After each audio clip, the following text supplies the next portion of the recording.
Kim Burris, howdy. Hi, Kim Burris. How you doing, darling? Hi, Miss Rita. And of course, there's Piggy and me. Hey, Treasure Hunter. Hey, Neil.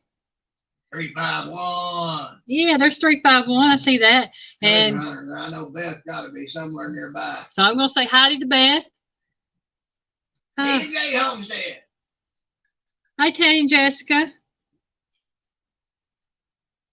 So how is everybody this evening? Y'all, I am excited. I got something in the mail the other day.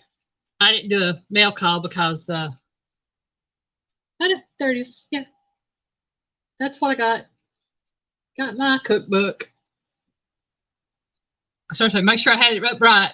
But this is what my cookbook looks like, y'all, on the front. Crazy Hillbilly.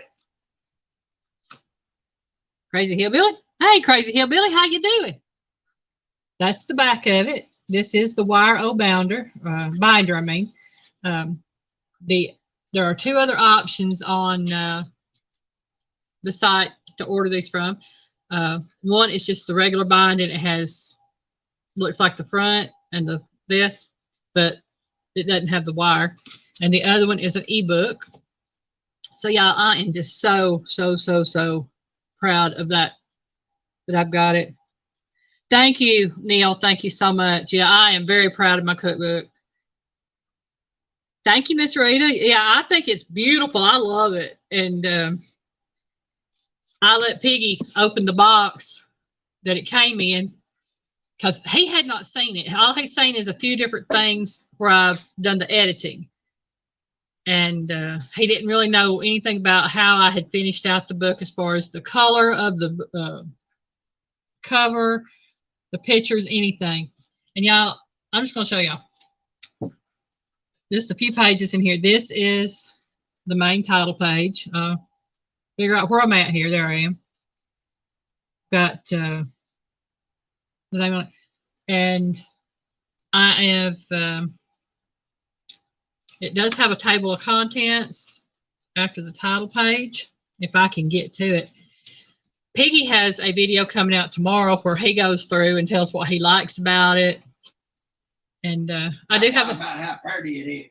There is a dedication page, and I think, yeah, that's the one you're seeing right there. And on the dedication page, it's got all of the YouTube channels that I made the dishes for. And it also has a dedication to Gary at Jailbait and Tackle Outdoors, since he is the one that came up with the idea of the signature dishes. Making sure I'm not missing anything there. And since Miss Rita is in here, I can find her page.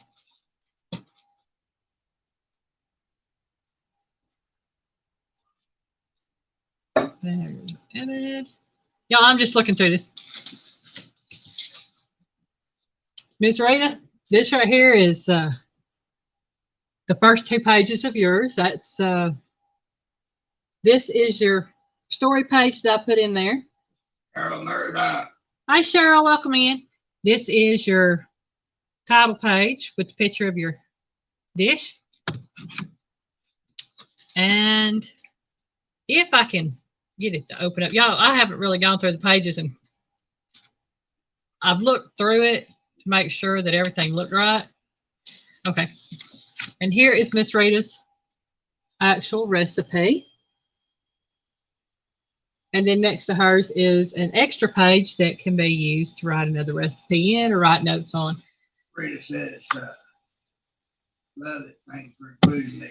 Oh, you're very welcome. This is Teresa. Hi, Miss Teresa. This is all of the signature dishes I did last year in 2022. I will be making another one. This is volume 1, where it says right there on the bottom, volume 1. I will be doing another one for this year that will come out in January of next year. But I just had to show that, y'all, because I am so proud of that. Hi, Tish. Welcome in. Ernie. Where's that pooch at? Linda Peterson, hi there. Says, what's for supper? Linda. Y'all, like we're just getting started. I don't know, Linda, what I'm gonna have for supper. We had a late breakfast, and I think Piggy's over there eating some warm dog bacon dip with some crackers. So got that going. And just to let y'all know I'm going to hype my cookbook. I got to hype that cookbook. That's what's on the ticker. That's what it's all about. Yeah, that's what's pinned to the top of the chat is the link for the cookbook. And I have to say, I was pleased knowing I had it done, but when I got it and could see it, y'all do not know the thrill that went through my heart. And I'm even more excited now to get started on my second one, just desserts. I've already got quite a few recipes and everything in it. I've been working on it, but now if we could just get 100 million people to buy it, we'll retire. Yeah, I'm just happy with whoever buys. That's all that matters. Thank you, Tish. I know y'all got y'all's before I got mine, and it was kind of funny because I was thinking, and I started looking it up, looked at the tracking number they sent me, and I put it up on USPS to check the tracking on it. And it said that it was coming from right outside of Dallas, Texas. I thought, well, no wonder everybody that way is getting it before I do, because they don't have that far to send it,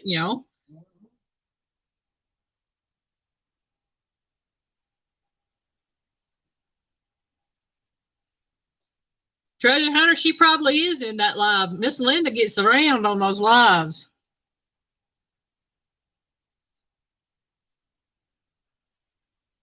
Oh, man. Yeah, we've had a lazy week this week. We took Piggy's aunt to adult daycare Monday, Tuesday, and Wednesday. And then Thursday, she stayed at home because she wasn't feeling good. And then yesterday, she had a doctor's appointment. So that left Piggy and I with 2 free days. We did a couple of videos yesterday. What did yesterday? We did the 2. Yeah, we did the 2 videos yesterday. Or was it Thursday? It was Thursday we did the videos. And then we did 2 yesterday, didn't we? I don't remember what it was. I know we did 2 videos, then we did 2 more videos. Yeah, because we've done the dried or the chip beef roll-ups. We did the bacon dip. We did the apple cake, and we did Mr. Johnny Smile Pepper's signature dish. So I've done 4 videos in the past 3 days. Beth is trying to win that bottle of vanilla. Hey, go for it, Beth. Vanilla's good stuff. We just ordered. Oh, thank you, T&J. Thank you. I hope y'all enjoy it. I really do. Oh, they ordered one? Yeah. Go beans. Thank you, thank you, thank you. I'm saying thank you. Yes. Yeah. Like I said, I plan on doing plenty more video, not videos, but cookbooks. But I plan on doing plenty more videos. I plan on doing plenty more cookbooks. I have wanted to write a cookbook probably since I was in my 20s. And I thought about it, talked about it, thought about it, talked about it. And then in the early 2000s, my cousin's husband at the time encouraged me to write a cookbook. And I said, I'm going to. And I've tried and I thought about it. And I finally got around. You have told him that it's available, right? Yes, I did. I actually sent him the link to it. And he told me back then, he said, if you write a cookbook, I'll buy one. I said, okay. Send him the link. I don't think he's bought one yet, but that's neither here nor there. He's got the link if he wants it. My family members have told me, said, you write a cookbook, we'll buy one. Right now, we ain't heard nothing but crickets for a few years. Yeah. That's why we always say our family is right here. That's it. And you know what? Whoever buys one, I thank you. If you don't buy one, that's fine too. For the simple fact of this. People come in and watch my videos. They come into my lives. That's supporting me right there. You support me by watching my videos, sharing them out, commenting on them, liking them. Well, it might be nice if you order a cookbook. That'd be great. Mm-hmm. But if you don't need one, or you just don't want it, or whatever. You know, that's no big thing either. We're gonna love you just the same. Hey, Sampy. Happy. Yeah. No, I'm just grateful for everybody that likes my videos, that comes in and joins me on my live streams, that shares time with me, whether it be on YouTube, Facebook, whatever. Is, you know, the fact that y'all even care to spend time with me, that's what's important to me. Yeah. It truly is. Things like that cookbook, these hot pads that I work on from time to time, or anything else that might come up, it's just stuff that comes up that somebody happens to like the way it looks or wants it. It's there for them to get a hold of. Yeah, excuse me. I've been having problems with my left eye. It's been itching for the past 2 days. Hey, Missouri Outlaw Randy, welcome in. Randy. Gary at Jailbait and Tackle Outdoors, howdy. Gary. Neil, you and Beth do support us. Y'all truly do. Y'all watch our videos. You come into our lives. It's the same as anything else. Y'all come into the videos and lives and all like that. Put the like, comment, interact, all like that. Y'all are supporting the channel. That's it. Let me do something here since we got a couple of new ones coming in. Y'all, the ones that just coming in, I did get my cookbook in. Gary, this one's for you at Jailbait and Tackle Outdoors. I don't know if you can see that, but this is my dedication page, and you are mentioned on the dedication page because you did give me the idea to do the signature dishes. So I had to put you on my dedication page, and I just wanted you to know that. Credit is due. That's it. Marion Eastman, welcome in. Marion. We don't have anything else today. Oh, you know, that works. I've been there. Well, Randy, I'm just not sure how to take that. I'll take it as a good way because nothing else, that means you can spend time with me. Yeah, well, I mean, you know. Well, Gary, it's like Peggy said, you know, credit where credit's due. You gave me the idea to do the signature dishes, and I did want to give you that recognition for that because otherwise I probably would never have done them.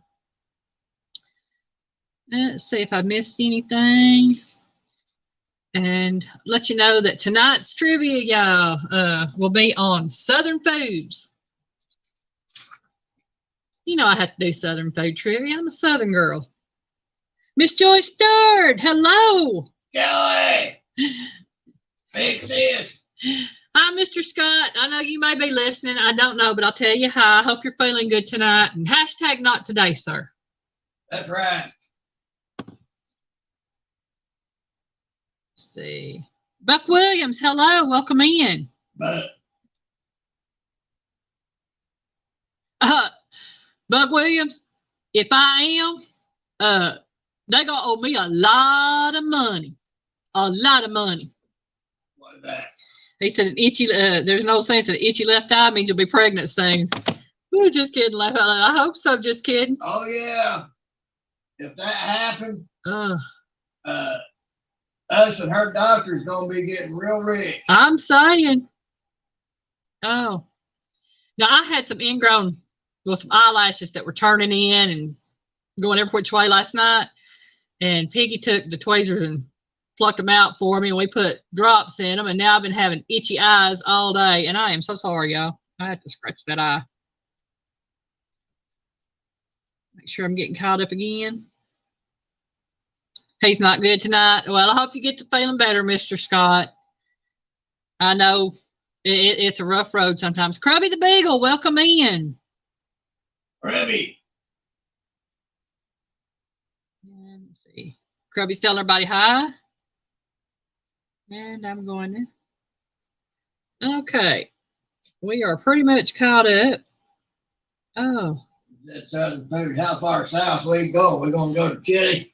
No, it's Southern states. It's anything pretty much below the Mason-Dixon line and over into Texas. So, I mean, when I say Southern foods, I mean Southern food, soul food. I was being facetious. You are being facetious.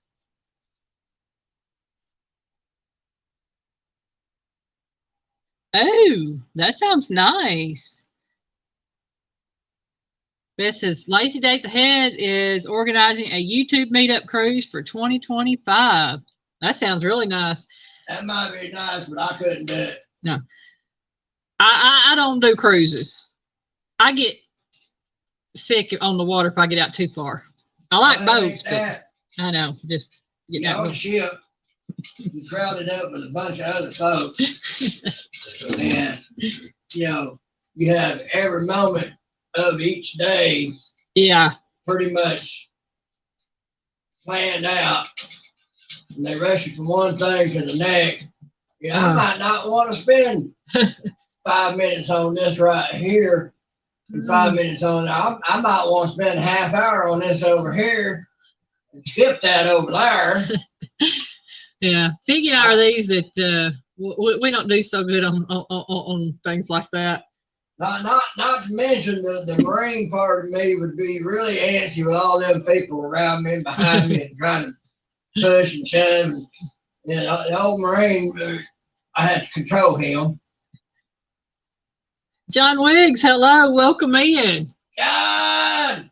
Yeah, we love John Wiggs. He's crazy. Piggy gonna have to get jiggy because the Wiggy just showed up.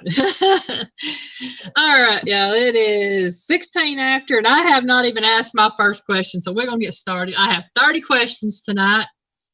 Again, Southern food trivia.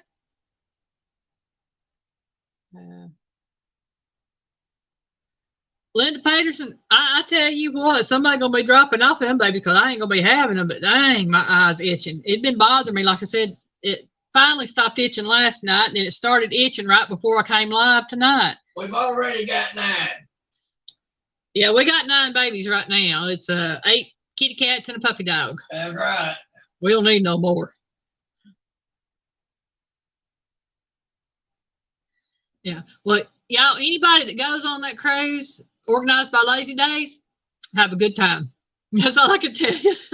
Oh, I ain't dissing nobody that wants to go and have a good time. That's the thing, go for it, A lot of people do. I just don't think I could do it.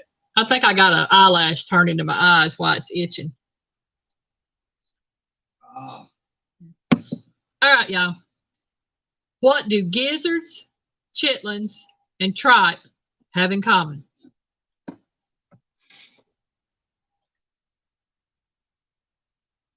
But we've said, Piggy, we all know it's because witness protection folks are not allowed to go on cruises. Oh, man. I can neither confirm nor deny that. Well, Piggy's been kept prisoner in that basement for so long that Alvin Lewis talks about, that, could be close to something there. Yeah. Alvin's firmly convinced that I is a basement dweller. Yeah. And Linda Peterson said organ meats. John Wiggs said they're all gross. And they are all organ meats. And they also have something else in common. They all are parts of the digestive tracts of different animals. Oh, yeah. Yeah. Gizzards are part of the digestive tract of chickens. I can do the first 2. Chitlins are for hogs. And tripe is part of the digestive tract of a cow. I don't know if I know what that is. Cleve said they're all chewy. Yes, they are.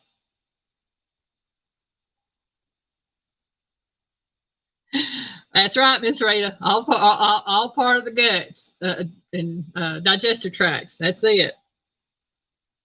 Shit, you got that one, Terry. Yeah. He would know. Yeah. A lot of people, I see tripe in the stores. A lot of people might not know what tripe is. It has to do with the lining and stuff of the intestine stomach area of the cow. Chitlins are part of the intestines of the hog and the gizzard. And I'll tell you, my mama loved the gizzard. I don't like them. They are, like they said, but I think it was Buck Williams said they're chewy. I don't like the gizzards because of that. I will eat them, but yeah. And the gizzards is a part of the crop and when you cut it open, you take the gravel and everything else out and clean them. Now, it ain't gonna matter if you're hungry and there ain't nothing else. You're gonna eat it. Yeah. And yeah, I admit I've eaten chitlins. I mean, I said it wasn't my favorite thing to eat, but I tried them. I've never tried tripe. I know it's a big ingredient in menudo, but I've never tried it. I've eaten Marine Corps food, MREs. I guess I'd probably eat about anything. Hey, can't be no worse than snails. That's all I'm going to say. At least, you know, if somebody cooks it knows what they're doing, I don't have to worry about it. All right, we're going to number 2 question. Climb a tree and gnaw on a limb. This is blah. Everybody going grows on that and yuck. Yes, I understand. Question number 2. This Southern food was also the title of a movie that starred Kathy Bates. What now? This Southern food was also the title of a movie that starred Kathy Bates. Gary, I tell you what, I'll let you and my friend Anita have all the escargots y'all want. Y'all can have them. I don't want them. Escargot. Well, whatever they are, they're snails. I don't want them. Kim Burris got it. Yes. Linda Peterson got it. Yes. Where'd it go, Kim? Fried green tomatoes. Buck Williams, fried green tomatoes. Heck of a secret ingredient. Kim says, and anyone with arthritis should never eat them. Well, I've got arthritis in my fingers, knees, and joints, so no, I don't want them anyway. What's that? Escargots. It ain't gonna matter. If you hungry and there ain't nothing else, it ain't gonna matter what kind of shape you in. You gonna worry about your belly before the arthritis. True. Oh my. That hunger is the main thing. Yep, Dre's coming fried green tomatoes. Yeah. I think I love the show Fried Green Tomatoes, but I also love fried green tomatoes.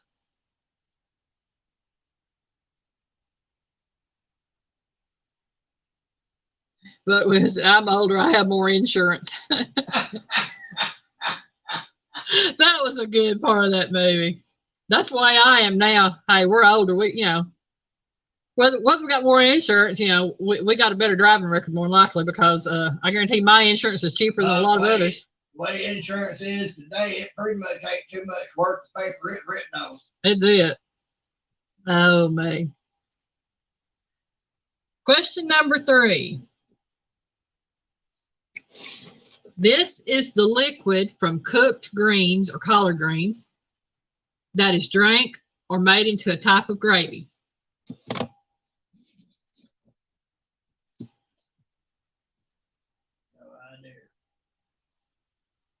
These 3 colors are actually pretty good. Yeah.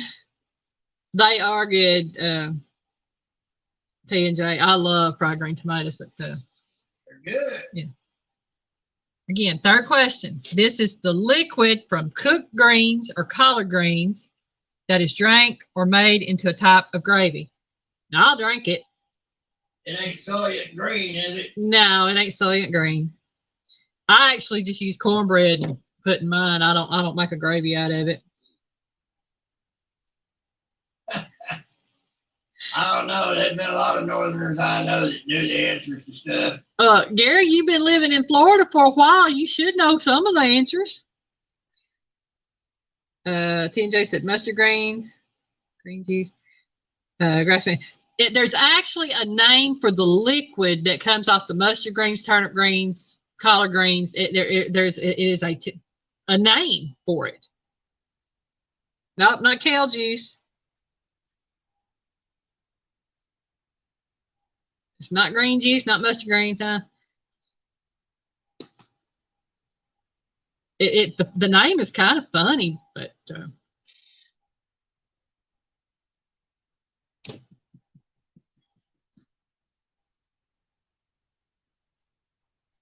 Dale Hyslop, welcome in. Damn. Buck says mustard oil. Nope, not mustard oil.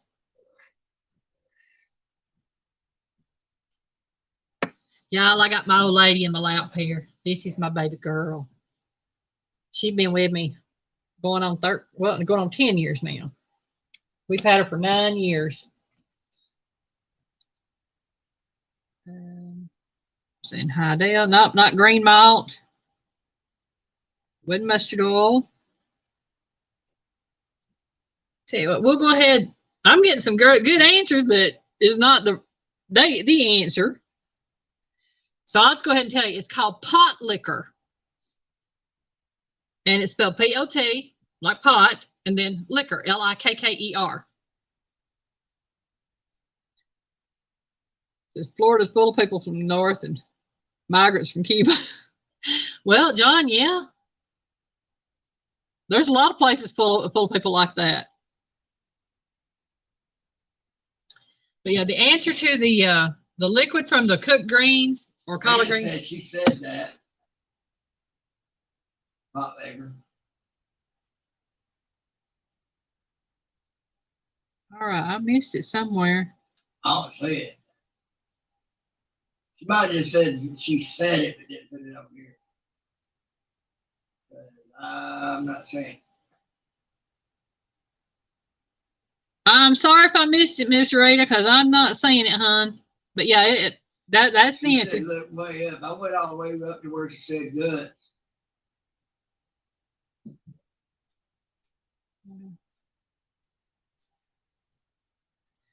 Okay. I have it. It's not showing me. I don't know, but I believe you wrote it. So. Well. But William said that is me when I make fudge pot liquor. Miss Rita's one of them types that's got too much integrity to lie about anything. That's right. Look way up, laugh out loud. I used to have Puerto Rican next door neighbors. I've had all sorts of next door neighbors. Rita, I believe you. Been friends with some. Dot Roper. Hey Dot, welcome in. Like I said, Miss Rita's one of those got too much integrity to lie about anything. Yeah. Oh, y'all. My eye, I tell you, I'm having problems seeing out this eye. But I'll make it, y'all. I'll have Piggy go at it with the tweezers again later. Tweezy, tweezy, tweezy. Yeah, I get these little eyelashes coming in the corner of my eyes right there, and they flip over into and scratch my eyeball. It's a pain. But I will make it. All right, y'all. Everybody got to know this one. I don't care who you are. You got to know this one. What are goober peas? Dang, even I know that one. Piggy knows this one, y'all.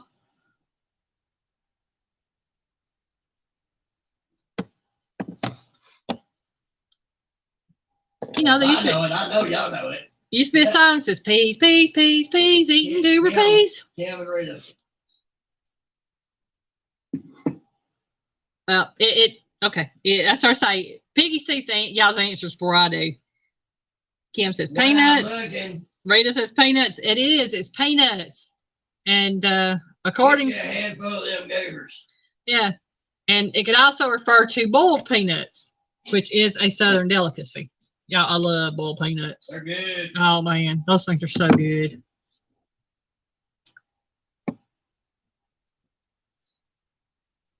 While I was looking for these trivia questions, I ran across several different trivia question format things you can go through and answer questions. And I'm gonna be honest with you, there's some of them I looked at. I'm like, I never heard of this stuff before, and I'm from the South. And supposedly all this stuff is from the South, and I'm like, no, I never heard of it. And then there was one I was doing the answering on, and I got all of them on that one. They couldn't. I'm about 90% guarantee if there's something you don't recognize on there, you could ask Miss Joy, and she could probably tell you.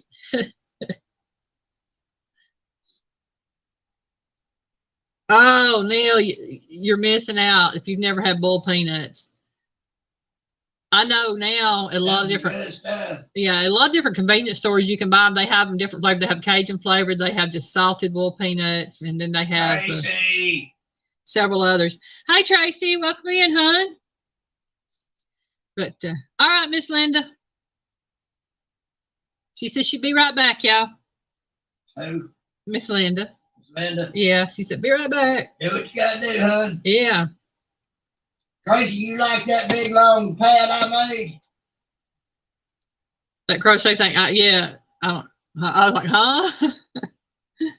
That one she commented on. Hi, Florida Flash. Welcome in. Florida Flash.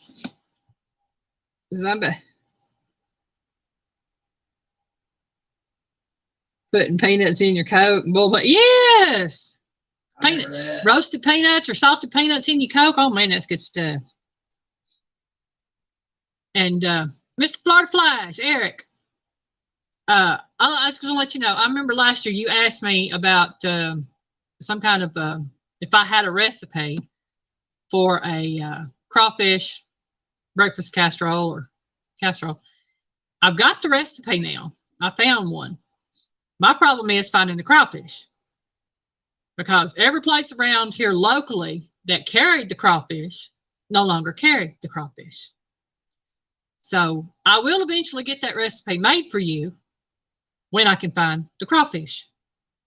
And I ain't going out and getting them myself because I don't want to do that. But I will look at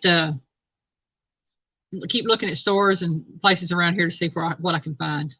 But I just wanted to let you know I have not forgot about that, and that I am still looking. Tracy said, "Oh yes, because you do an awesome job. It is beautiful, and we're going to try to get some more yarn just like that so he can finish that out." Oh, she wasn't talking about that. Oh, she's talking about that big long wide one I made. Oh, okay. I have no idea which one he's talking about. 9 and 9 1/4, like 25 inches long. Yeah, I saw Cheryl Murdoch. Hello. Ice pack off, pain meds taken, and saying goodnight. All right, Cheryl. Have a good evening, sweetheart.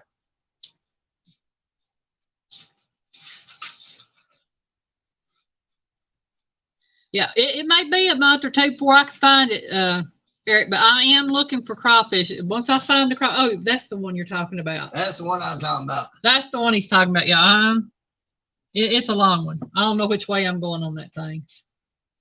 It's a big one. Yeah, it's big. It's 25 inches long, folks. Send out Piggy with a net, turn over rocks. Yeah, I may have to be honest about crawfish. Send you out with a net, turn over rocks. It's been a long time since I've been down in the creek. Kim says my brother-in-law used to go to visit Florida and always brought us back boiled peanuts and southern fried peanuts. Oh yes, those things are so good, so good, so good. Thank you, Kim. Okay. I think I'm caught up on comments, y'all. So we will go on to question number, where we at? Question number 5. I'll figure it out one of these days, everybody. John Wick. If it was like that, I'd be a rich man. Oh, Lord have mercy. Now, question number 5. What kind of fruit will you find in a hummingbird cake? John Wick, if it was like that, I'd put Ron Jeremy out of business. He's already out of business. He's been declared mentally incompetent. He knows what I mean. Yeah, I know. I just let you know.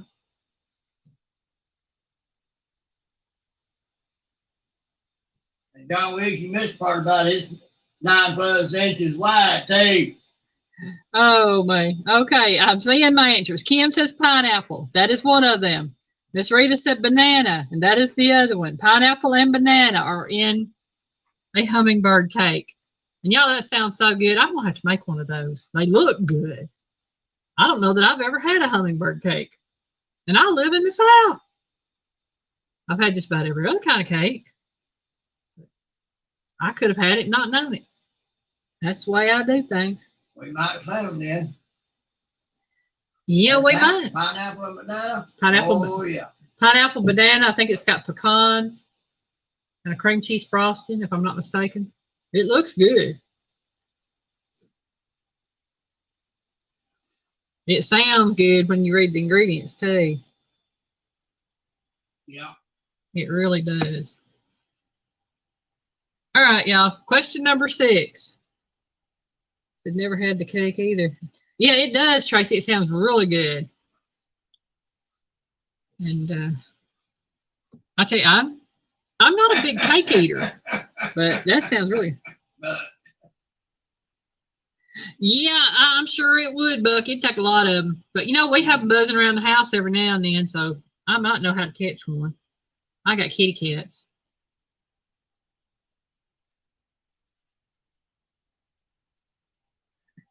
But had a pineapple pecan, yeah. John Weeks laugh out loud, Buck. Question number 6. Georgia State Representative John Noel introduced a bill in 2003 that would have made it a misdemeanor for a restaurant not to have this on their menu. And take into account, this is from a representative from Georgia, which is in the South. So it would be considered for him a misdemeanor for this particular thing not to be on the menu. And I didn't even know it, and I got that answer right.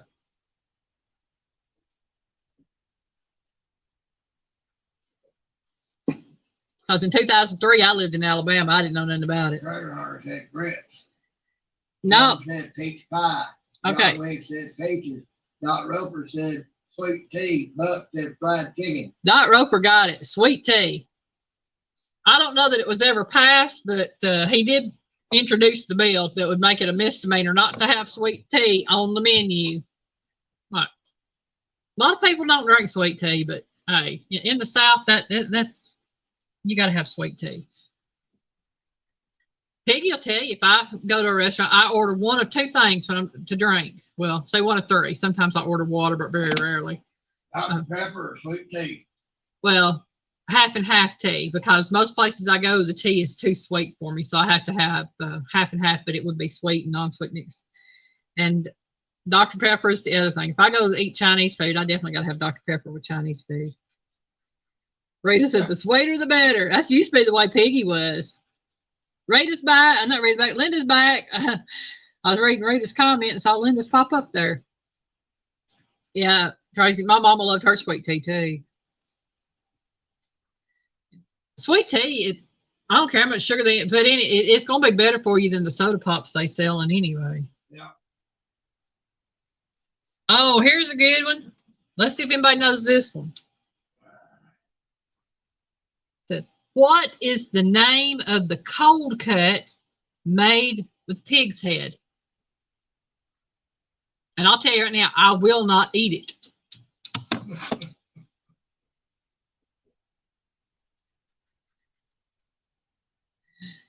Oh, we know you're a sweet boy, John. You crazy, but you sweet. John, you ain't that sweet. Miss Rita got that right off the top. South meat. Head cheese is another name for it, but the one I was looking for is South. Linda Peters said baloney. You ain't far wrong, Linda. What she told me, bologna is like good steak compared to sauce. Tisha's sick. Y'all, I gotta tell you, this is so funny. My mom and my grandfather, my poppy, they loved South meat. They'd put it on, between the bread and put mustard on it and eat it. And at one point when we lived in Kentucky, I had 2 dogs, Jenny and Freddie. Freddie would eat anything. Jenny was a little bit more picky. Well, Poppy had his South meat sandwich and he had it laying on his plate on the table. Now, taking account, these 2 dogs, they were part Rottweiler, Chow, and Labrador. Their mama was a Labrador and Chow mix, and their daddy was a Rottweiler. And so they were kind of tall. Freddie was standing by the table there, and he looked up and he saw my granddad's sandwich laying there, and he just calmly helped himself to that South meat sandwich. Well, they thought they were going to be nice and give Jenny a piece of South so that she would have something as well. They offered her that South meat, and she stuck her nose up there and turned and walked off. She's my dog, y'all. I wouldn't eat it either. Look, I tell y'all what. I have a friend of mine. Me too, Miss Rita. He was a co-worker. I was over at his house one day. His wife fixed some lunch for us. It was some kind of little wrap thing, you know, kind of like a burrito, but it wasn't a burrito per se. And real thin wrap. Now, I don't know what was in this wrap, but I ate it. It was actually pretty good. Still no idea what was in it. He wasn't going to ask either. Nope, I wasn't going to ask. And the reason why is because he's Cambodian, so is his wife. His mama escaped the killing fields back in the day, had him on the killing fields while she was on the run. Now, you talk about somebody that probably eat anything to survive. She would. That's one tough old bird, and she's one that raised him. She's a nice lady. So I wasn't going to ask what was in that wrap. I just ate it and thanked them. It was pretty good. Unless I know the better off I am. That's it right there. Question number 8, y'all. What cut of meat would you use for a country fried steak?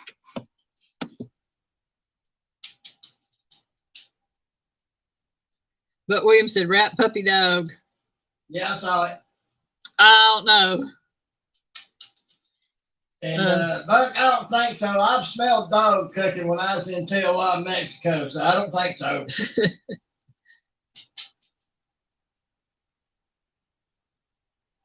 See. All right, hold on. We're going. John said chicken. Linda said beef. Veal. Beef round steak, round chicken. Okay. Okay, now for a chicken fried steak, it is going to be beef, first of all. Now, if you're doing chicken fried chicken, it's going to be chicken. But chicken fried steak, it's beef. And it could be round, it could be any other, but it's also going to be a cube steak. So whichever piece of meat you make into cube steak, that was the answer they gave, was cube steak. So it could be beef round steak, it could be round. And since I'm getting the round steak, that's what I'm going to go with on that. But yeah. Charlie, if you want in my lap, jump in my lap. Come on. Yeah, he's just wanting to be irritable. He knows the kitty cat was in my lap a while ago, and he gets jealous. And oh, he ain't nothing but jealous. all right, question number 9. This Southern staple breakfast food, if I can talk, Southern staple breakfast food is made from brown corn.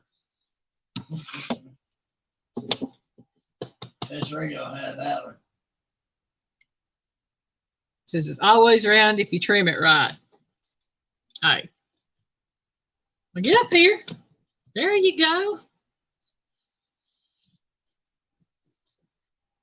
Hey, John Wicks got this one. Grits. Kim says grits.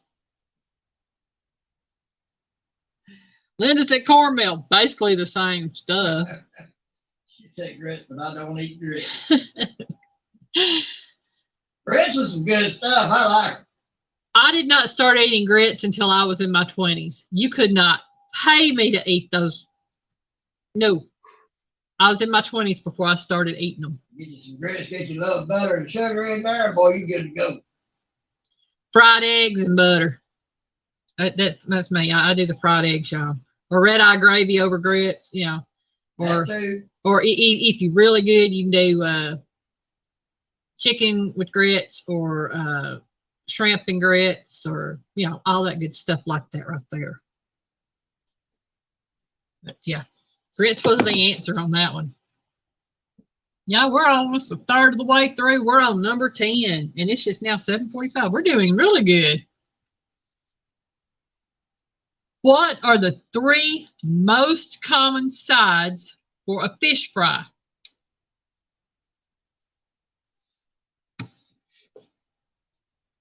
Now, this is according to this trivia place or the website I found this trivia on. The 3 most common sides for a fish fry. Tracy says, I'm Southern, not like grits. There's a lot of Southerners don't like grits. Guys, I love red eye grits. I'd like to learn to make it really well. I've only made it once or twice. Tish says, Hush Puppies. That is one of them. Hush Puppies was the #1 side, by the way, for fish fries. And let's see. Hush Puppies. Kim says, Hush Puppies mac and cheese greens. No, it wasn't mac and cheese and greens, though it does sound good.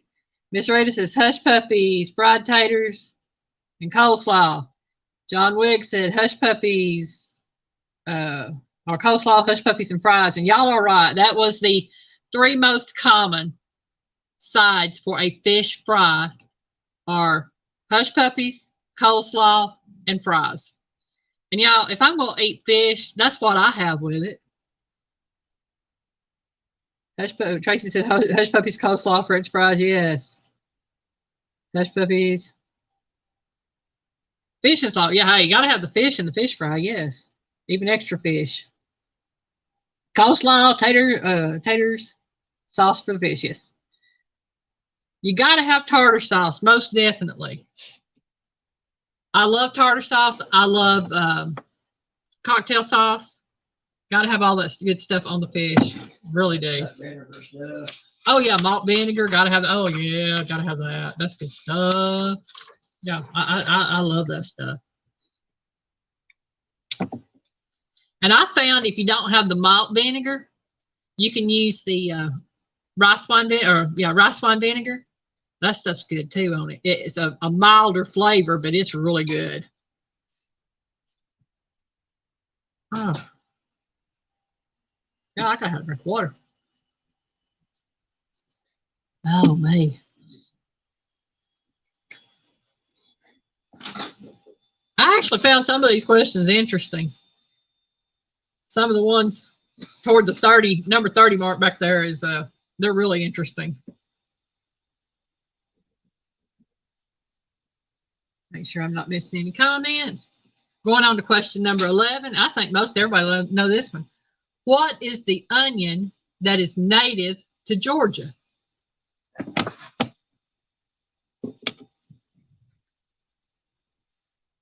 And it is a sweet onion, y'all. John Wiggs ought to know that since he's a sweet guy.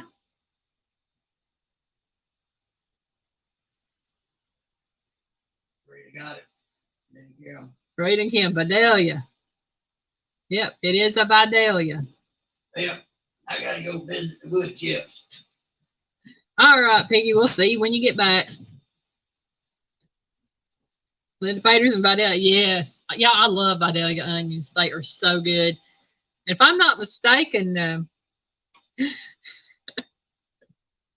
Miss Rita, it's called what is that?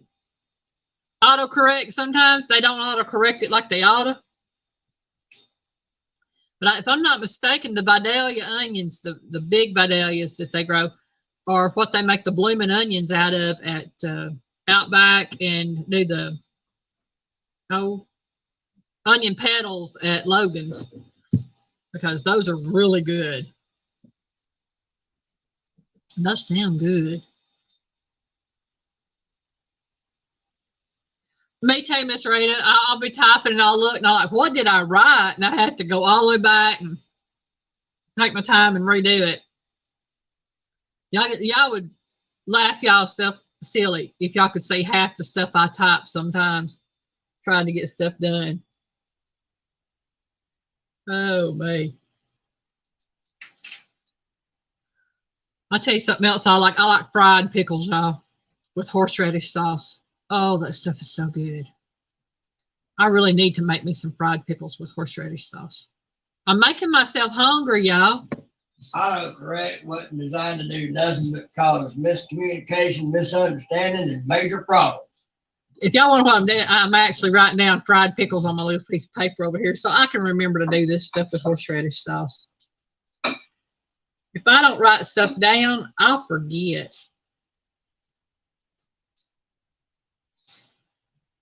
Kids love fried pickles. Yeah, fried pickles are so good. They really are. They are. All right. Number 12. Hey, I tell you what, a good place for fried pickles. If anybody's up around Franklin, Tennessee, just around Nashville, there's a place called Jonathan's Bar and Grill. That dude there's got some good fried pickles. Yeah, Piggy likes the food there. We're going to have to go there one of these days and eat. Beth absolutely hates pickles. More for me. Hey, that works out. Like you said, like Piggy said, more for me. I like pickles. I do. Question number 12. What liquid is used to make typical Southern biscuits? Folks, the skin on fried pickles is too tough for him. Okay, I understand that. Hi, Dan. Welcome in. Animal. Said they're having chicken and dumplings tonight. Oh, that sounds good. Dude. Animal. Okay, cool. I see Miss Rita come up with the answer right there. Miss Rita knows she's on a roll tonight, y'all. Buttermilk. But she's a Southern girl. That's it. Kim said buttermilk. Buck said bacon grease. Well, yeah, that too, Buck. What was the question? What liquid is used to make typical Southern biscuits? Oh, okay. Typical Southern biscuits, you got technically 3 ingredients. You have self-rising flour, or you can use all-purpose flour with baking powder, baking soda. I use self-rising flour. You use either lard, bacon grease, Crisco, something along those lines, and buttermilk. Gotta have the buttermilk. And I'm seeing people got buttermilk on here. Marion got buttermilk. Treasure Hunter got lard. Lard, yeah, that's a staple, but it's not the liquid, but it is what makes biscuits biscuits. The animal said milk. Yeah. Tracy said milk. Rita's cat had biscuit. Yes. Yes. Gotta have. T&J Homestead, 7-Up. Nope, not 7-Up. Sorry. Been there, done that. Wasn't too great. I tried the 7-Up biscuits, y'all, and maybe I just didn't give it a chance because I don't know, but I've got a recipe. There's a recipe. There's a video up showing me making the 7-Up biscuits. I just was not pleased with the turnout of those. I didn't like the flavor of them. It left an aftertaste in my mouth. If you like them, more power to you. I'm glad you do. At least, you have something you like. I have something I like. When it comes to biscuits, I'm either going to use buttermilk or... I'll just say this for any young ladies out there: if you're looking to get you a Southern boy, you won't get them with 7-Up. But you'll get them with good buttermilk biscuits. I use buttermilk, and if I use regular milk, I'll either use a touch of vinegar or a little bit of lemon juice to kind of curdle the milk to make it into buttermilk. Because to me, you got to have buttermilk. I'm sorry, that's just me. I mean, I've tried them with. I think I tried it with heavy cream because there was a recipe out there for using heavy cream in them. For me, that turned out a little bit better than the 7-Up biscuits, but 7-Up's for whiskey. Hey, 7-Up is for punch. I mean, if you don't have ginger ale, 7-Up works great. For the sherbet punches, you take the pineapple juice, the sherbet, fruit punch or whatever, and the drink, the 7-Up, the ginger ale, whatever. That's what you mix together with 7-Up. Otherwise, I don't drink it. I don't drink 7-Up. I don't drink Sprite. To me, I mean, don't get me wrong. If you like it, you like it. That's your business. That's no problem. To me, Sprite tastes like soap. I just don't like it. 7-Up, unless I'm sick. Now, if I'm really sick and now to have some kind of carbonation, 7-Up will work, but otherwise, no. Hello, Charlie. MB Heritage Farms.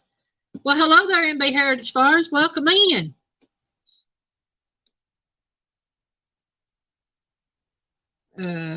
Linda said, always first time, Neil. Never made biscuits. I'll tell you, there's a lot of people have told me they've never made biscuits. How do you make biscuits? And I think I told the story before. My very first biscuits were the prettiest biscuits I have ever made in my life. But they were also so hard that I guarantee the National Hockey League could have made a puck out of them. They were that hard. They were Ellie Mae biscuits. Well, we threw one out the front door. Was going to feed it to the dog. It hit the tree. The biscuit did not break. It knocked the bark off the tree. It was that hard. But it was a beautiful biscuit. Beautiful. So, you know, anybody can make biscuits. If I can start off like that, having the hardest biscuits ever, and turn out now to where my biscuits, you figure 41 years later, you know, it may take a little while, but you can do it. It took me 41 years to develop mine the way I want them and make them good. And Piggy is very proud of that fact. Yes, I am. Question number 13. Hog jaw, black-eyed peas, and collard greens are typically served on this day. I think everybody knows that one. Listen, my first biscuits were hockey pucks also. Bread was bricks for me. I was like 12 years old, I think, and made biscuits. And I had watched my mama make them. Not Roper said New Year's, Rita said New Year's, Buck said soul food day. Kimber said New Year's. And said New Year's. Start with New Year's. Start with Doc Roper going down. Yes, you're correct. And Buck Williams needs to be, because that is some soul food right there. Yes, everybody's correct with New Year's. And I found out something else. Not the hog jaw part of it, but the ham. If you use ham, black-eyed peas, and collard greens, they say that's typical Easter dinner. Not in my house, it ain't. That's New Year's. And Easter, I might do a ham and some kind of potato salad and macaroni and cheese, green beans. I don't care what day it is. As long as I eat, I'm doing good. That's what me and Piggy figures. I'm going to eat. We don't really celebrate a lot of holidays. But I try to cook traditional meals like on New Year's and things like that. I cooked a big old pot of black-eyed peas for New Year's. And whether it's a bologna sandwich or filet mignon, if I eat, I'm doing good. That's it. And Piggy don't complain neither, y'all. He really don't. Ain't no reason to. Yeah, that's funny, because that reminds me, we had my stepbrother was there, and he had a Doberman Pinscher dog. Yeah, she used it as a chew toy. Gnawed on that thing. I mean, you'd think she had a rawhide gnawing on it. She probably had a better chance of eating the rawhide than she did that biscuit, because we looked outside 2 or 3 days later, and it was still out there where she had laid it, and it was pretty much still intact except for a few little gnaw marks on it. You couldn't eat that thing. So I had a dog once, I guarantee you could have broke that thing out. Oh, I'm sure. Troubles. Yeah. Oh, we got new people in. Got to show y'all. Okay, so this is my cookbook. I finally got mine in. And I'm very proud of this. This is the YouTube Signature Dishes 2022, Volume 1. And I will have another one coming out in January 2024 for this year that we're going into. And The link, if anybody's interested, I'm not saying you have to buy it. I'm just saying if you're interested in it, you can check it out. The link is pinned to the top of the comments. And there are color pages. Well, you can see I've got, there's the title page. It's got most of the pictures there. The one that's missing is on the cover. Animals, I think she's got a video or two on making biscuits. Actually, that's one of my very first videos is making homemade biscuits. Yeah, I mean, you can type in homemade buttermilk biscuits in the search for it, and it would pull it up on mine.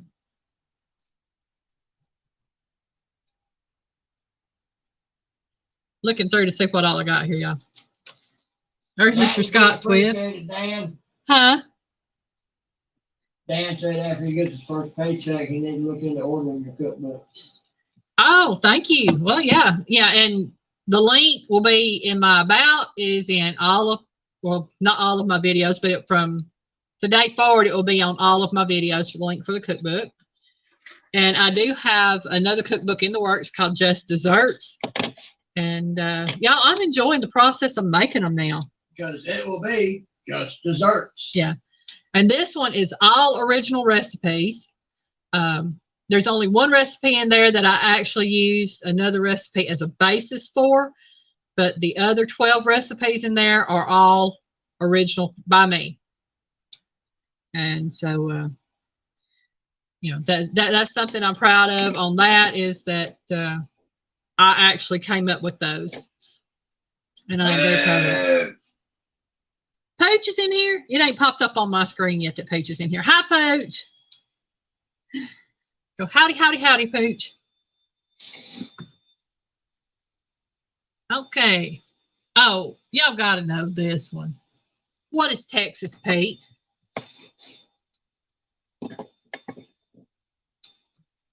Do you know what Texas Pete is, Piggy? No. You don't know what Texas Pete is? No. I thought everybody knew what Texas Pete is. Look who you're talking to. That was at Pooch. Doc Roper, hot sauce. Yes, it is hot sauce. Well, I should have said Texas Pete or Louisiana. Yeah. You still wouldn't know it. Piggy don't know hot sauce, y'all. I like hot sauce. I didn't know it was called that. Yeah, there is a brand named Texas Pete, and somebody was saying something about Texas Pete is actually made in New York, or I don't know. I don't know what that deal is. I don't know. I think it's made in Texas. I haven't looked. I can't afford Dish, Texas. I hope y'all like that dish. Hot sauce. I'm saying hot sauce, hot sauce. Yeah, I thought everybody knew what Texas Pete was. Hot sauce. Since we got our cookbook, it is beautiful, and Pete is going to make his dish that was dedicated to him. Oh, I hope y'all enjoy it. I really do because, yeah, fried okra. The way I made that fried okra is the way my mama made fried okra. So I guess Pooch, he'll crank up that Blackstone. Rita said, well, I didn't know that one. Okay. Well, Piggy, don't feel bad. Miss Rita didn't know it either. Tracy said hot sauce. I don't like hot sauce, but I knew that one. All right, Daniel. Feed that boy. Gotta feed Dominic, yes. Make sure that child has something to eat. Oh, my. Oh. Now, I love the way this question was written, so I went ahead and wrote it just like it said for trivia. I have sausage, milk, and flour. What am I making? Piggy's over here laughing. He knows.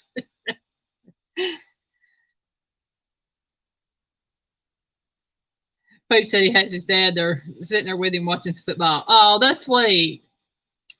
Get to enjoy dad time. That's great. Ms. Rita says gravy. Tish says gravy. Buck says gravy. Animals, I kind of understand that, but he just don't know what he meant. Gravy, sausage gravy. He didn't want chicken and dumplings. He wants leftover pizza. Yeah, gotta have the leftovers to eat too.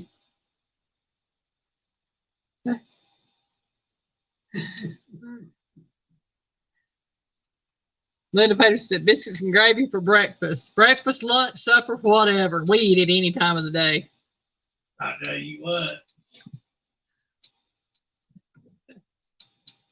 Rita said sawmill gravy. Sawmill gravy. Yep, we're making gravy. What we making?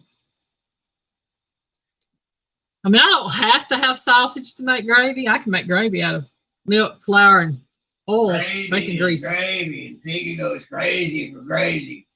Piggy loves gravy. He does. And that might be something I get up and make in the morning, some biscuit gravy. Oh, boy. Well, we hadn't had it in a couple of weeks, so I figured I might make it. Yeehaw. All right. I don't think Piggy will know this one either because he didn't even know what I was talking about one time when I mentioned this. So, what are the 2 main ingredients needed to make succotash? I just need the 2 main ingredients. I know what other ingredients go in it, but there's 2 that you have to make it into a succotash.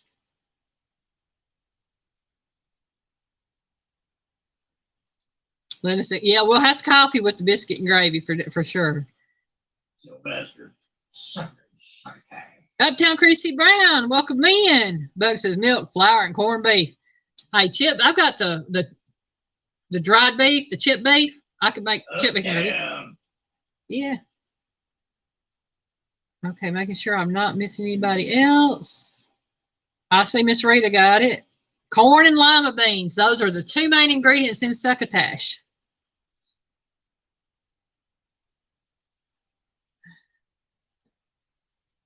Oh, man. I don't watch football anyway. I mean, that's just me. Kim says lima beans and corn. Linda said corn, butter beans. Lima beans are butter beans, so yes.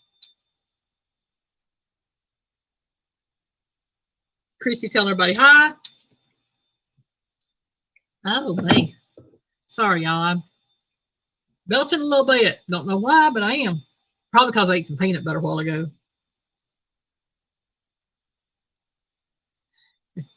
It's a little suffering. Hi, more power to you if y'all watch football. I'm not going to say I've never watched it, but when you are 8 years old, from 8 years old to 12 years old, roughly, and you live in a 10 by 40 trailer that is a 1 bedroom, 1 bath, and your bedroom happens to be on a half bed at the end of the trailer where the living room is. And you have the TV basically sitting right next to your bed. And your dad is a big football fan. Your bedtime is 8 o'clock and he's sitting up till nearly midnight watching football. You learn to hate it. Literally, you learn to hate it.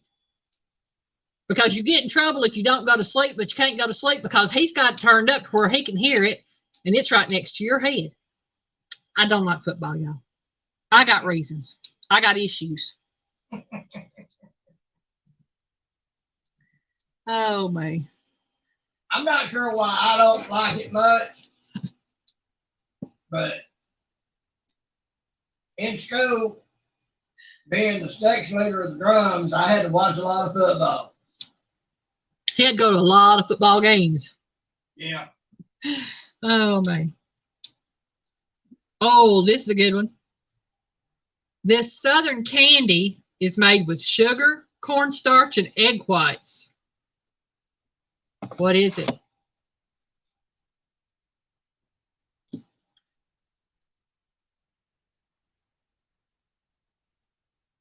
And I love the stuff, but I cannot eat a lot of it. Again, this Southern candy is made with sugar, cornstarch, and egg whites. Is it real sickly sweet? Oh, yeah. Start with a D. Yep, and Miss Rita done answered it, Divinity. And then Doc Roper said Divinity. Yeah, it is Divinity, y'all. Stuff is so good. Are you shocked I knew that one? No, I'm not. Kim said Divinity. Piggy loves Divinity, y'all. I don't fix it. It is, I mean, I need to. It's too sweet for us. It is too sweet. Now, I have promised to make a candy that is extremely sweet. I'm going to try to pawn it off on somebody once I get it made. I don't know who I'll give it to, but I'll think of somebody. Potato candy. I gotta at least try it. Oh yeah, we'll eat some of it, but the recipe that I have, and I don't have it written down. Well, I might have it written down now, but I learned how to make it from a lady I call Mama Hazel. I knew her from the time I was 13 on up, and I know she used 2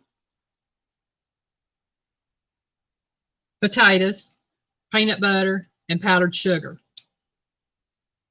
And that was all and when I'm talking potatoes, I'm not talking little bitty taters. I'm talking about she used them big old bacon taters, Idaho bacon taters, that big around, you know. She used 2 of them, and she would boil them until they were fork tender. And then she'd take them out and let them cool, just enough to where you could peel them. And then she'd mash them down. And now she did this all on the table. She had wax paper out on her table, and she'd put the potato on. She'd mash that down on the wax paper, and she would put the powdered sugar in it by cupfuls and work it in until she had a whole bag of powdered sugar mixed into those 2 potatoes, and made a dough out of it. And it would be like a stiff dough. And she'd roll it out, or she'd have Maine Elsie roll it out. Hazel had one arm, her right arm from the shoulder down was gone, so she couldn't really roll it out. So she'd have Maine Elsie roll it out for her. And then she'd take this humongous jar, about yay big around, and about probably yay tall. And she would take all that peanut butter out and put it on that rolled out potato and powdered sugar mixture. And then she would smear it all out, and then she would roll it up into like a jelly roll thing. And then we'd cut it in slices and lay it on a plate. Linda said you can freeze it. Oh, cool. I did not know you can. Pooch said he'd take it. No, Linda, not saltwater taffy. I mean, I would love some saltwater taffy. I love that stuff. But the potato candy, like I said, that's something I had never had until I met Hazel. At that time, she could roll it out herself because she had the 2 arms. She lost her right arm in 1987, and I met her in 1983. But she and Maine Elsie, when I was her arm because of an accident at work.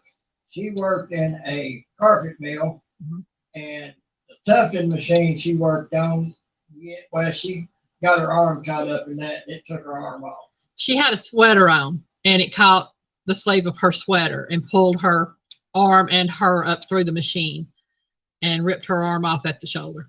I mean, literally, she had her collarbone right here. Everything else from down there was gone. She had her collarbone. And her testimony on that was how she got to know God, or changed her life and turned her life over to God. Was she was conscious through all of this, and she promised God if he would get her through that she would stop smoking. And she was a heavy smoker. I'll tell y'all what, y'all don't know what a tucking machine is. Yeah. It's basically a big giant sewing machine. Yeah. With hundreds to thousands of needles. It's worse than Jaws. Yeah. Yeah. Welcome back, Dan. Yeah, Miss Rita, it was horrific, and I agree with Ouch. Yeah, you know, she had to go through a lot of physical therapy. She had a robotic arm that she never used. She was a good lady. She drove. She lived on her own. She drove better with that one arm. Most people with 2 arms, I know. I know. She would drive from here in Georgia up to Kentucky where we lived. I mean, no big deal for her. But yeah, she was a wonderful lady. She passed away about a year and a half, 2 years ago. And she was a wonderful person. She truly was. Now I'll tell you, she was one of these. She didn't like men too well, but she had 2 sons, and she let it be known. She told us she had 2 sons. That counts. She had 2 biological daughters, And my cousin's husband, Billy, was her son of the heart. And then she met Piggy and she started calling him son. So I think one of the reasons she liked me is because she liked to bash on men, and I just roll right on with her and jump around with her. yeah, Piggy would joke with her. And, you know. She say something about stuff concerning men. I said, well, Mama Hazel, I said, you know, we men, we men. Yeah. You know how we men are. She'd be like, yeah, I know. She loved cutting up with Piggy. She really did. And y'all may have seen some of the recipes of hers that I've done. The pinto bean pies. That was the recipe I got from her. The broccoli cheese casserole I got from her. I'm trying to think. Zucchini bread recipe that I have was hers. So, you know, she could cook. Wonderful cook. Oh, yeah. Pinto bean pie. Piggy loves pinto bean pie. All right, y'all, let's see. Question number 18. This Southern candy bar, filled with marshmallow nougat, peanuts, and caramel, covered in milk chocolate, is made in Nashville, Tennessee. Again, this is a candy bar. It's made with peanuts, marshmallow nougat, and caramel, and it's covered in milk chocolate. It's made in Nashville, Tennessee.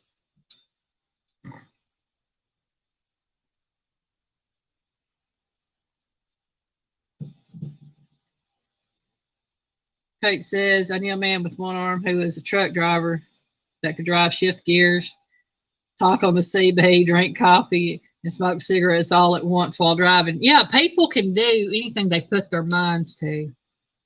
Pretty much. Nope, it's not a Snickers bar.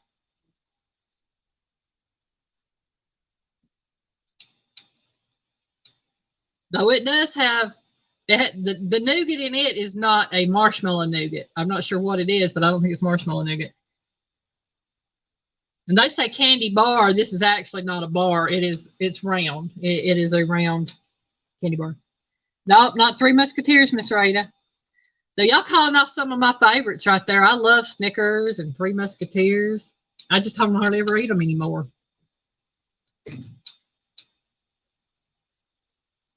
I see zero, not zero, but oh man, another one of my favorites. I love that. Chattanooga. No, I've never heard of that one, but that's not what it is. Tish says Mallow Cup. Nope, not a Mallow Cup, but those are really good. I love those.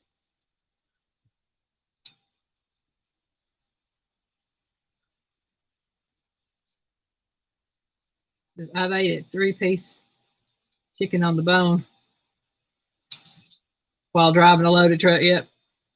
Rita says moon pie. Nope, that's a graham cracker with the marshmallow and the chocolate. This is an actual candy bar. It's sold with the candy, only it's round and not a bar. It's not O. Henry. Where'd he go? Nope, not O. Henry. Tracy got it. Goo Goo Clusters, y'all. Goo Goo Clusters were good. If you liked them, they were really good.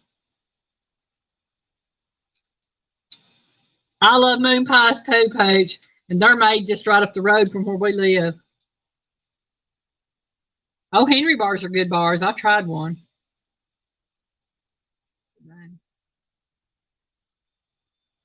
I didn't know they were made in Nashville as far as the Goo Goo Clusters. Tracy says she loves them. Yeah. There's a lot of things I like and love, but I don't eat anymore because I just can't do it. I love Little Debbie cakes, but I don't eat them much anymore. They're too sweet. I love Greenfield donuts, but I just can't do it. Yeah, Piggy and I love Krispy Kreme donuts. But y'all, it has been, what, a good 2-3 years since we've had a Krispy Kreme donut. Last time we had Krispy Kreme, they were just so sweet. I love them, but oh my goodness.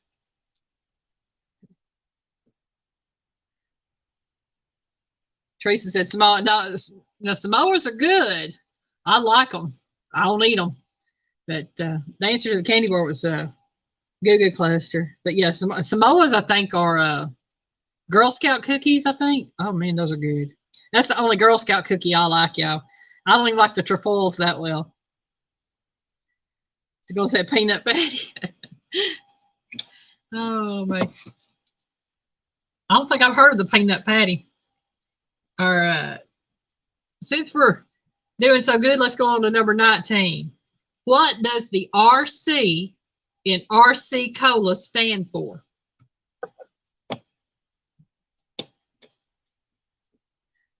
Yep, Trace, it was Google Cluster.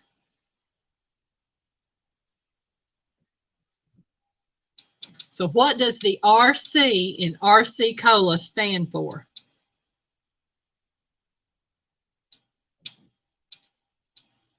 Daniel said Royal. Brady said Royal Crown. Chrissy said Royal Crown. Linda Peterson said Royal Crown. And yes, it is Royal Crown.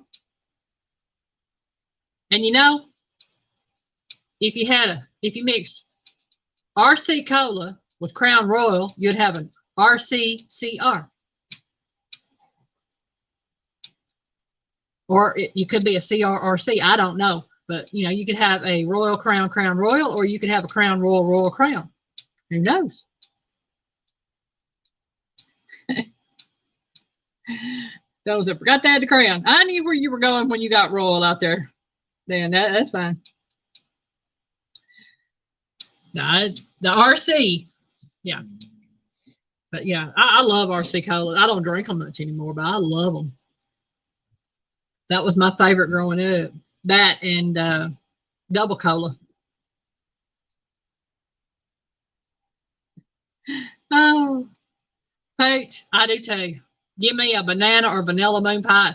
Now, I'm going to be honest, I don't like the chocolate moon pies. I never liked the chocolate ones. I always either wanted the vanilla or the banana moon pie and an RC Cola.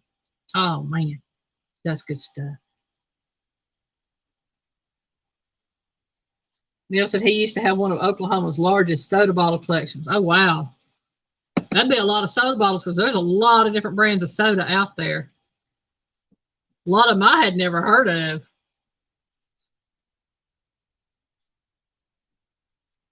I think everybody's going to know this one too.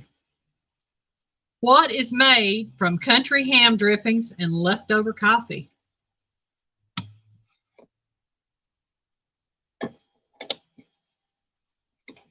We were just talking about that a little while ago.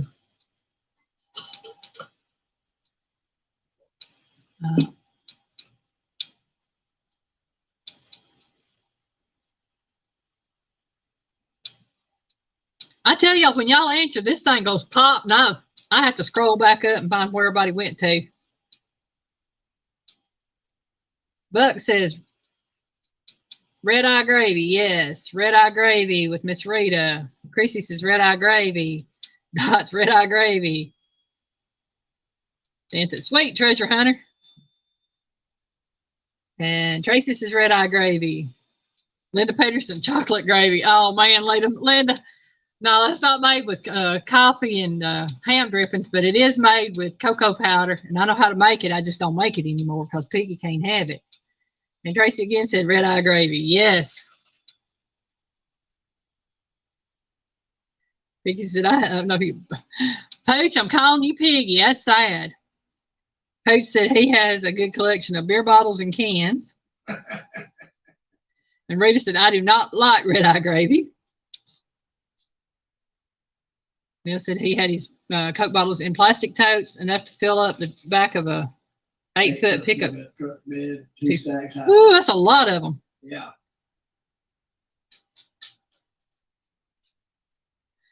Chocolate gravy, you have to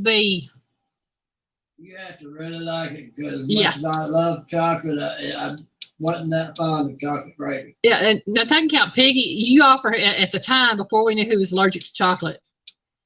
You could offer him any kind of chocolate. He would eat it. He loved chocolate. I made chocolate gravy.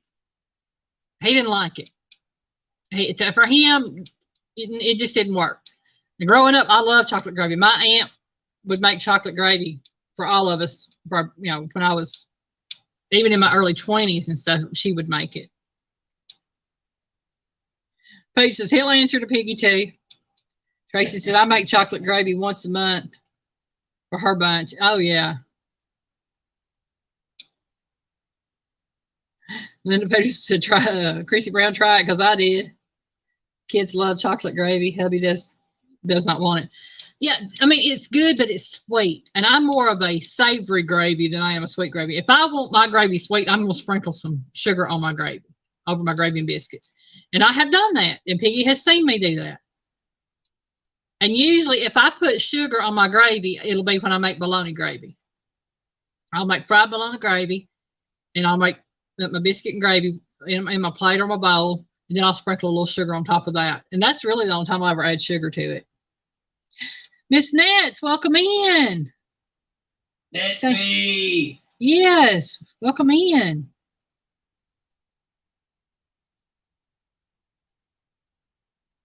See? All right, yeah.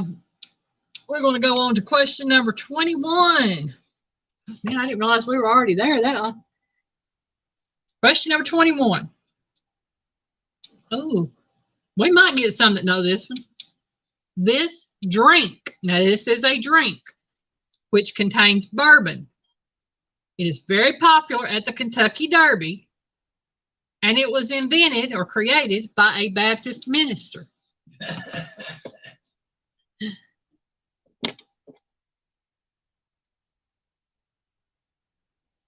Now again, it is an alcoholic drink served at the Kentucky Derby. That's where I know it from, is the Kentucky Derby. And I just found out when I was doing these questions that it was. Buck said Jack and Coke. Buck said mint julep. Buck's right. It's a mint julep. Mint juleps are associated with the Kentucky Derby, Kentucky bourbon, and now a Baptist minister. Now, Ron, I think Sampy was in here earlier. No, we didn't tie him up and hide him in the closet, but we did see Sampy earlier. Hi, Aaron. Welcome in, hon. Glad you could join us. I tell y'all what, y'all don't never know which way these questions going to go on here, do you? Don't feel bad, Neil. I ain't been to a horse race either. I used to work at the horse track in Paducah, Kentucky. Can't remember the name of the place, but I took tickets for one season that they were open. It was several months. And I won a little bit of money on the horses. There was one day I was working in concessions there. I wished I could have been working tickets so I could have went and placed the bet, because there was this one horse there. I looked at it and I said, that horse is going to win. And I mean, I just knew looking at that horse. And all of a sudden that horse took off around the track. Now this is before the race started. Took off around that track, run that track, and they finally called him. Everybody said, that horse is blown. He ain't going to win. I would have still put my money on that horse, and I'd have been right, because that sucker won that race. And so, yeah, I've been to a few races.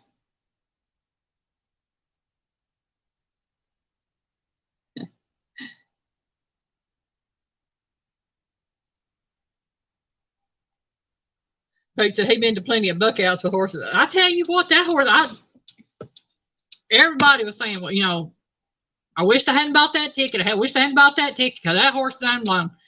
Everybody was expecting that horse not to win. And when they won, everybody's just shouting, because the odds had changed by the time they got him in. And he brought the money in. He did. We are at horse track didn't like that. Oh no. Ooh, my nose itches, y'all. We ain't got no company coming down to the door. Okay, question number 22. What are the two main ingredients in Hoppin' John? I've heard you talk about that before. I don't know. Now, this is according to 4 different websites that I looked it up on to make sure that I was right on this, because I knew one, I didn't know the other. But what are the two main ingredients in Hoppin' John? Let's see. Aaron says, I used to break horses when I was a kid. A can of snuff. Pro horse got done, drank a Coke. Yeah, hey, that's what it did. for a can of Coke and some stuff. Hey, you got to do what you got to do. Make a living, even as a kid. Rita says black-eyed peas and onion. According to the 4 websites that I looked at, black-eyed peas is one of them, but onion is not. Onion is a minor ingredient. Neil said, never heard of it. Dan said, book, laughing. Hoppin' John is, it's got onions, and I think you can put peppers in it. Really and truthfully, there's a lot of different ways you can make it. But the 2 main ingredients, according to the 4 different websites and recipes I looked up, are black-eyed peas and rice. I've never put rice in my Hoppin' John. I've watched videos of Hoppin' John being made that do not have rice in it. But according to all the recipes I looked up on those 4 different websites, black-eyed peas and rice are the 2 main ingredients in Hoppin' John. So I have no idea. Basically, that's all somebody had at one time. They put it together, had a meal out of it, called it Hoppin' John. Yeah. And it's served typically at New Year's or around New Year's. Paige said, I've been broken by a few horses. Book said, I've seen Hoppin' John when the cops go to the red light district. No, you haven't seen Hoppin' John. You've seen John Hoppin'. Oh, man. I think Hoppin' John is definitely a Southern thing. Now, Buck, you saying that like that, I have to wonder, why was you able to see them? Oh, Lordy, Lordy. I ain't going there. I ain't going there. I didn't leave it at that. Oh, man. Aaron said he'd been broken by a few mares. Oh, man. Oh, yeah, I am so happy that we can have a good time in here. Laugh, cut up. Oh, my goodness gracious. I am truly enjoying it. I am. And we are already at number 23. It says, if you are in New Orleans, you will want to try these French-inspired pastries. What are they?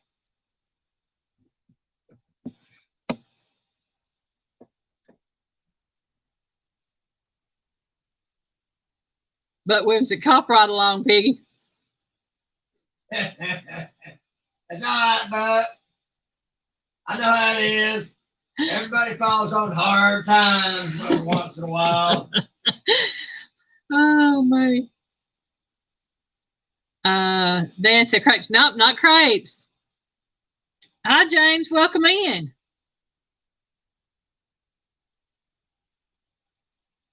Linda said crepes. No. Dot Roper. Beignets.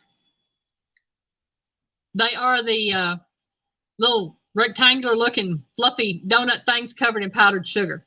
What is it? Beignets. It is a French inspired pastry that they serve in New Orleans.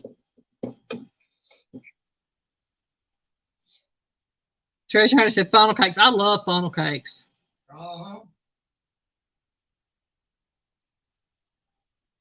We're answering. He said French donut. And they are French donut. Beignets are French donuts. Aaron said beignet. Yes. They are. I've never had one. I've watched people eat them on cooking shows and TV shows. Y'all, I want to try one. I do. That's probably the only reason I want to go to New Orleans is to try one. But Linda said, where'd Linda go? Not making one. I'm not that good of a pastry chef, and I'm just gonna be flat out honest with you. I ain't even gonna try. And then Teresa said beignets, yes. Dot said they're delicious. They look good. They do. And everybody's talked about them being so soft and fluffy and just powdery goodness. Aaron, so do I. I used to like going to fairs, treasure hunter, but I don't like going to them anymore. I love pancakes. I can't eat pancakes. Pancakes don't like me. I can eat waffles. I love waffles too. Yo, well, can somebody tell me, please? I can use the exact same batter for waffles and pancakes. I can eat a waffle with syrup. It does not bother me. I can eat a pancake with syrup and I get stomach cramps. Why? What would be the difference? Pancakes thicker and heavier. That's only, well, maybe, yeah, I don't know. But I've been that way since I was a kid. I cannot eat pancakes without my stomach hurting.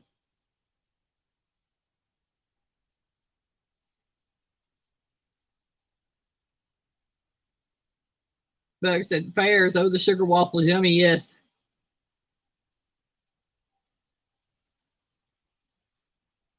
James said, speaking of pancakes, I started making large pancakes using a full sheet pan. Way better way to make them. All right, that sounds good. I know you can make them pancakes in the oven. They're called like Dutch babies or something like that. Aaron said thicker. Okay, yeah. If I cook my pancakes any longer, it'd be bricks. I mean, I said Fort Worth Stock Show Rodeo just sit down. I think he's gonna go get him a funnel cake. That sounds good. Tracy said it's safe for her. They go down like rocks, but she can do waffles, no problem. Yeah. Like the elephant. Oh, Dan, somebody knows what an elephant ear is. Yes. Love elephant ears. Waffles are thinner than the pancakes. Yeah, I guess they would because they got the little puncture parts in them. Yeah, okay. I don't know elephant ears. It is a pastry. Oh, I'll explain it later. I don't want to sit here and start drooling if I start talking about it. Tulsa State Fair. Toast is good too, Teresa. Tulsa State Fair had a lot of free shows. Now, see, I'd like to go to a state fair. I don't want to go to like a local fair. Yeah.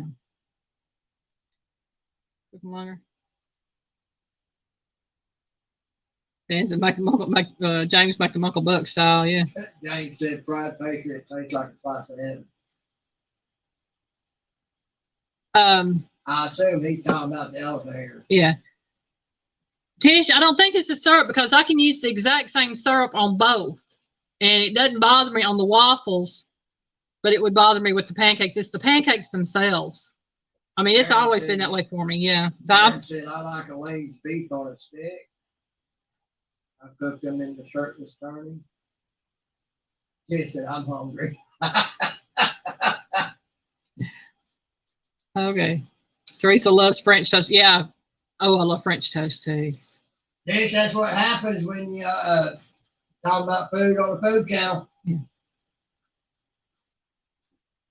Yeah. Cool. That's neat. French toast. Elephant. Yeah, Linda, elephant ears are the best. Love those things. I'm finally getting in there. James said fried pastries taste like fun. Yeah, that's it. Elephant ears are a fried pastry, and they can have a glaze on them, or you can roll them in cinnamon sugar. That's it right there. Like Allie's beef on a stick. Hey, beef on a stick is good. I'm not sure what you're talking about. Treasure Hunter said he preferred waffles. Poach is offering her an egg sandwich. Oh, man. Oh, y'all, I'm done making myself hungry now. Well, an egg sandwich or something.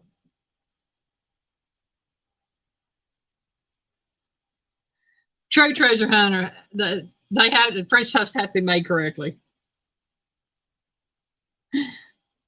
Oh, my. Buck said apple fritters are markery crack. I'm assuming he meant bakery crack. Yeah. Harry said he was acting like me that night, Piggy. All right, we're at number 20. That had to be funny. Yeah. I didn't get to watch all of it that night. I had to go to bed early. I had to leave early. Apple fritters are okay. Love French toast, treasure hunter. I want a pancake, a waffle, French toast, funnel cake. Tish, you want all the good stuff. All right, number 24. I think I'm at 24. Better get busy. In the North, many people pour maple syrup on their pancakes. What kind of syrup do Southerners sometimes pour on their pancakes? And y'all, Tish done answered that one a while ago. Yep. Neil said Beth orders French toast all the time. Teresa makes fried eggs with breakfast, pork chops on hamburger. Hey, that sounds good. I'll do that. I'd eat that in a heartbeat. Kim says sorghum. Linda said gravy. James, we use maple syrup. Sometimes we use Cairo. Or syrup. I'm saying Aunt Jemima. There you go, Aaron. Mrs. Butterworth. Oh man. Those are two good ones too. All of these are great answers. Unfortunately, it's not the answer they gave. Birch syrup. Okay. Now I'm saying it right there. Corn syrup. Cairo syrup, whatever you want to call it, but corn syrup. That's all I never knew growing up that there was anything other than corn syrup to put on pancakes, to pour on biscuits, unless it was homemade jam or jelly. My mom would take Cairo syrup, mix it up with butter, and she would spread it on her pancakes, and she would put it on biscuits. And I still love it that way today. Speaking of, I might have me some of that in the morning. Ooh, that sounds good. Log cabin is a good syrup. Log cabin is good. Yep, the Cairo syrup. That's it. Cairo. I've been making bacon in the oven for a number of years. Love that there's not really any mess. Yeah, cooking bacon in the oven is really good. I just don't take the time to do it. All right, then you can mix it with jelly. Yeah, you mix Cairo with about everything. I love Cairo syrup. Cairo is a corn syrup. That's it. They said maple. Maple syrup's good too. I just can't afford it. Y'all, I have a hard time affording molasses, much less maple syrup. I'm getting to the bottom, y'all. I'm getting caught up on questions, on answers, y'all. Or comments. I'll get it right. Linda said that is a northern syrup also. Possibly, yes, but Southerners love their Cairo syrup and corn syrup, whatever you want to call it. I call it corn syrup because I buy the generic Cairo. I can't afford Cairo syrup, y'all. That stuff's expensive. I am a frugal shopper. I tell Piggy I'm cheap, but he tells me I'm frugal, so I have to go with frugal. She's frugal. Cheap is you get cheap when you buy cheap. Frugal is you get a good product for cheap and good to go. Make it last. James said, family moved to Michigan, so we get plenty of maple syrup locally. Hey, that's good. So I like local honey. I've never had local maple syrup. So up here they do maple syrup, snow cones in the winter. Ooh, that sounds good. With snow. As long as it ain't that yellow snow, Buck, I'm fine.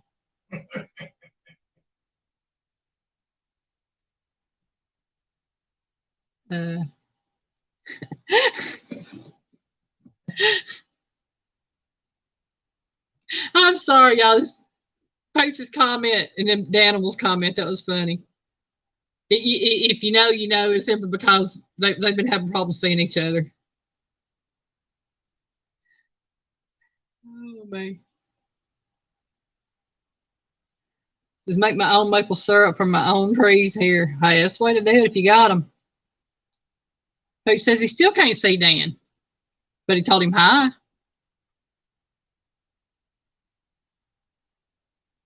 Yes, we mammals do have a sweet tooth. And you know, it's not just the human mammals either. It's all mammals, I think. Because I know my kitty cats and puppy dog have sweet teeth too. So I try not to let them have They too much. all like to get a little tipsy too. They some kind of primate, I think, down in South America somewhere. They find these certain types of berries or something. And they'll eat them suckers and they'll be laid out. James, you're not supposed to eat the yellow snow. And I imagine it did. Okay. What? He is smiling. Question number 25. What is the official state beverage for South Carolina and Louisiana? They have the same state beverage. Louisiana adopted theirs in 1983 and South Carolina adopted theirs in 1984. So the state beverage for Louisiana and South Carolina.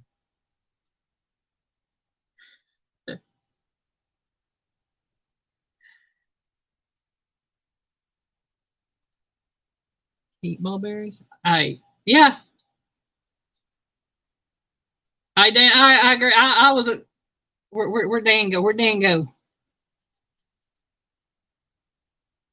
I was told about that when I was a kid, and I live in the South, and we don't get much snow.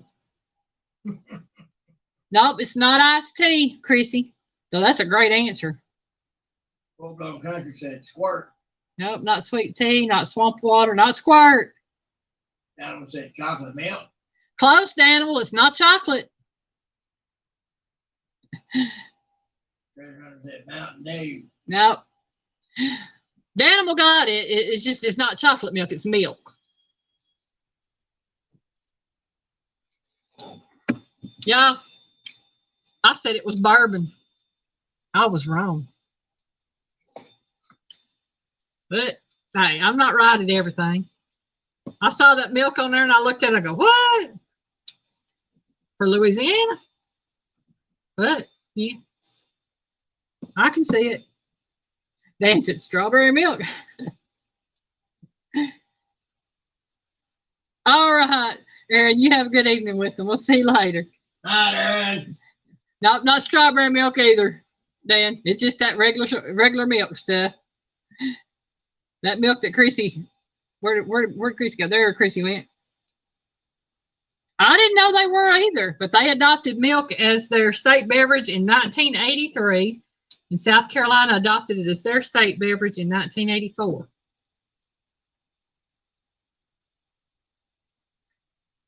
I like milk. I don't drink as much of it as I used to. I may buy, 2 gallons a month, something like that. And I wind up using it when I'm cooking more than I do drinking it.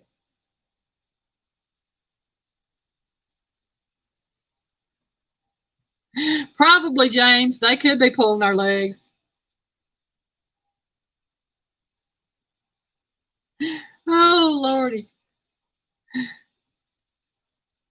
Aaron, tell Combat Carl. Nope, that wasn't the answer either.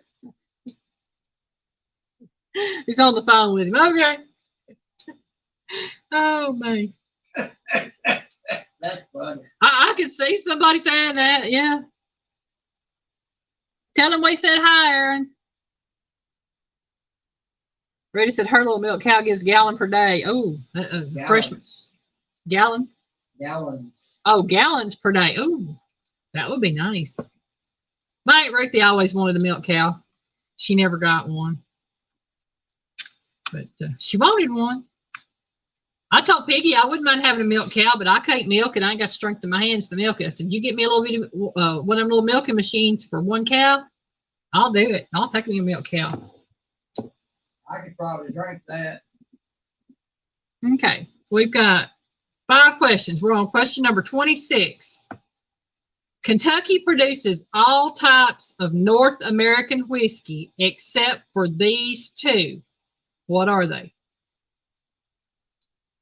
Now again, it produces all types of North American whiskey except for these 2. And when they're saying North America, we're North America, not just the United States.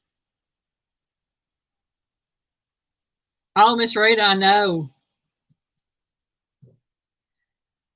James, right? Cream. You have cheese, butter. Oh, yeah. I would love that.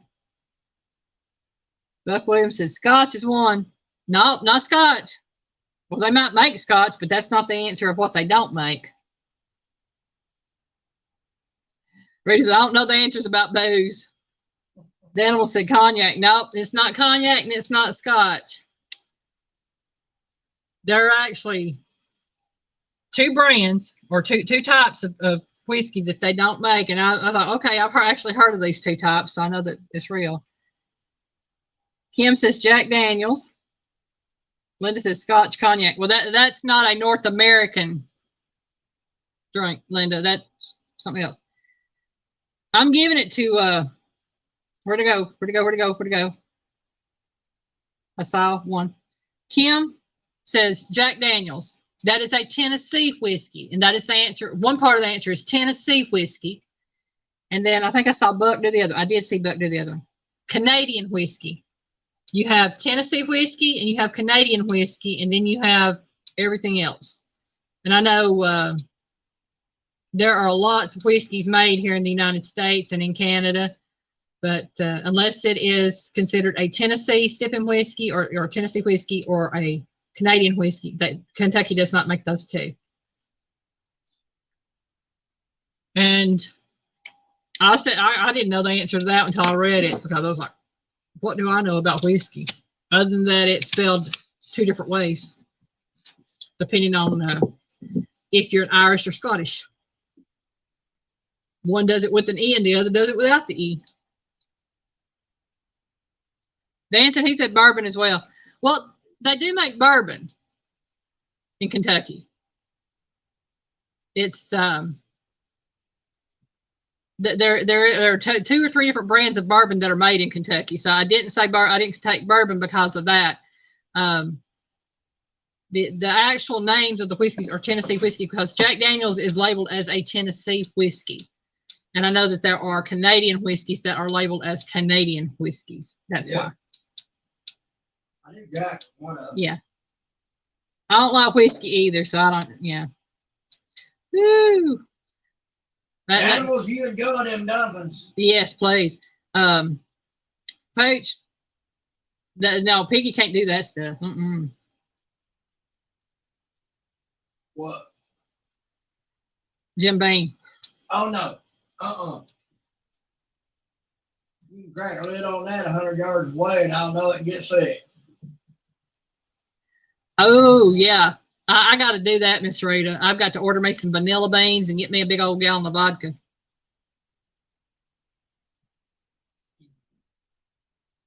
You have a good night, Dan. All right, we're on number 27. All right, this is a multiple choice. You're going to have 4 different answers to choose from. Which of these is not considered a traditional Southern dessert? Now I'm saying traditional Southern dessert. A, banana pudding. 2, sweet potato pie. C, peach cobbler. Or D, pumpkin pie. I did not know the answer because I consider them all traditional, but one is not considered a traditional.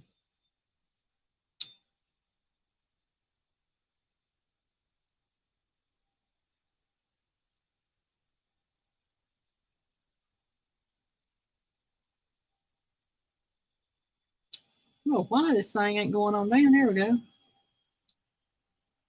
Buck said pumpkin. Dot said pumpkin. And y'all are right. I did not know it until I saw the answer on here. That's what I was thinking. I knew banana pudding was strictly Southern. But I wasn't sure. And I knew peach cobbler was. I didn't know about sweet potato pie or pumpkin pie. I knew it had to be one of them. This is what it says, that although pumpkin pie is eaten in the South, the other 3 are more associated with it. Pumpkin pie is usually served around Thanksgiving, whereas the others are served year-round. I was like, cool, I did not know that. Yeah, you know. Mm-hmm. Yep, y'all, it was pumpkin. It wasn't banana pudding or sweet potato pie. I love sweet potato pie, by the way. That I would have thought sweet potato would not have been a dessert originally. Yeah, sweet potato. Oh man, sweet potato casserole, sweet potato pie. Oh. I've got so many different recipes for sweet potatoes. Had my choice, it'd be nanner pudding or peach cobbler. Oh my, yeah, Piggy likes banana pudding. Now, I'm gonna make him a banana pudding next month with the Nutter Butters. Yeah. Oh boy. We got 3 more questions. 2 are roughly related. What is a pig picking? Does anybody know what a pig picking is? Miss Red might. So I still have 2 large jack-o'-lanterns and 2 pie-sized pumpkins to can. Oh, canned pumpkin, that will be good. I don't do a lot with pumpkins. I need to start, but I don't do a lot with pumpkins. I want to grow a garden, but maybe this year we can do us a little patio garden out front where I can keep an eye on it.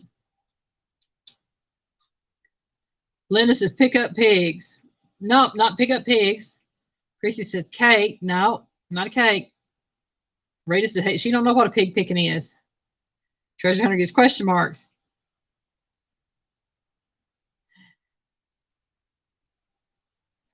And James says pig dash pig. Nick. Kathy Wakes, how you doing? Hi, Kathy. Welcome in. All right. Says obviously y'all don't like me. Y'all didn't know what a pig picking was either. I've heard of pig pickings. Hey, Chrissy got it. It is a barbecue. And this is what it says a pig picking is. A pig picking is a barbecue in which a whole pig is barbecued and everyone picks the meat off the pig. So it's called a pig picking.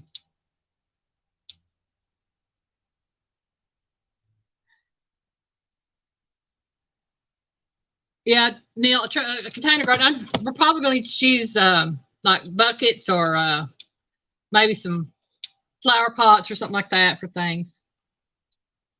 Tracy said a party or gathering. Yeah, Rita says makes sense. I go to a pig picking if somebody asks me to go, as long as it ain't my piggy they're picking. They wouldn't like this piggy. All right, so now that we know what a pig picking is, what seasons of the year are commonly associated with pig pickings? When I say seasons, I mean, you know, summer, winter, spring, fall, those 4.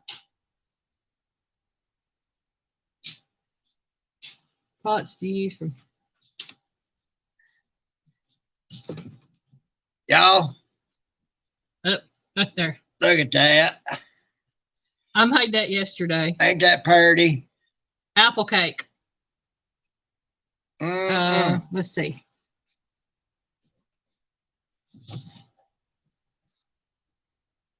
Chrissy says yum. Linda says pots to use for you. Yeah, definitely. I'm either going to use the, like I said, flower pots or the bucket. Cool. Rita said fall. Fall is one of the answers. Yes. Dot said 4th of July.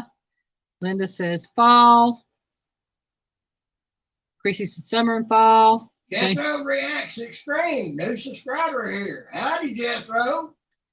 That looks pretty good from, oh no, apple cake, yes. Hey Jethro, welcome in. Nope, summer and fall. This is delicious. Welcome in, Jethro. We're doing trivia tonight. Southern foods. I would think that fall. Jethro has some pretty good stuff, folks. Right, James. It is, one of them is fall.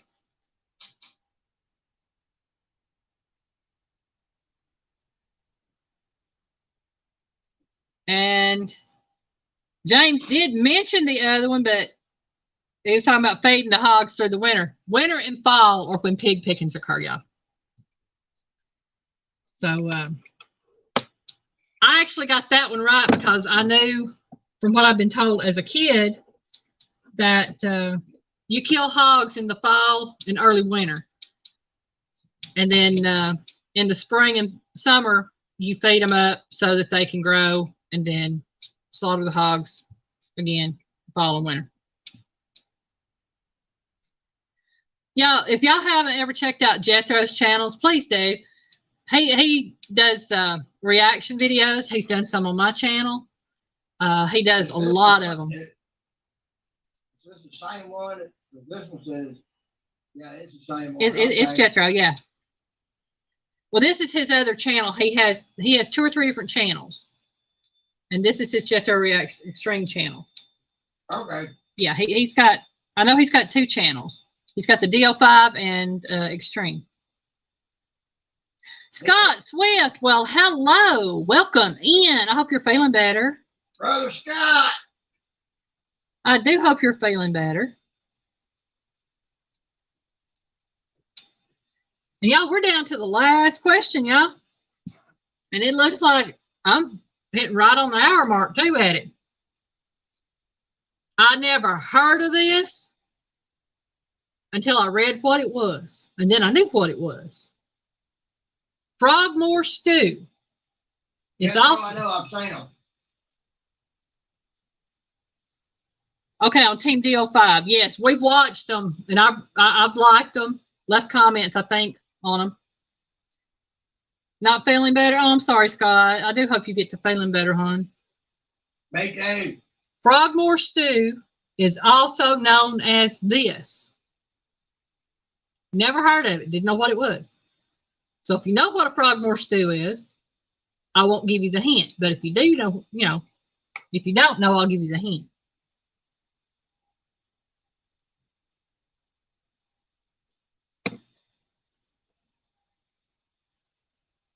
Frogmore, does that mean there's more than frogs in it? There ain't no frogs in it at all. I don't know why it's called Frogmore, because it don't got no frogs in it. Rita says, give a hint. No, it's not Brunswick stew. James said it's something boiled. James is very close on that. It is something boiled. A Frogmore stew contains crabs or crab legs, corn, sausage, shrimp, potatoes, and seafood seasoning. Do we know what that is, y'all?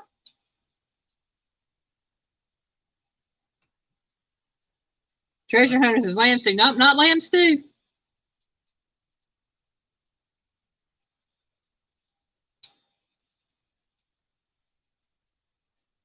Buck Williams said low boil. And I know he's saying low country boil because that's what it is. Crab boil. It could be considered a crab boil, but the actual other name is low country stew or low country boil. And there's also one called a Beaufort boil. Yeah. So I know it as a low country boil. I had never heard of Frogmore stew. Don't know anything about Frogmore stew. Other than that, it don't contain frogs. But, no. I'll eat it. I love that. I love shrimp. I love scallops. I'm not too fond of crab. I will eat crab. I like crab. Piggy likes, we found out Piggy likes crab. Rita says, I am Southern, not Cajun.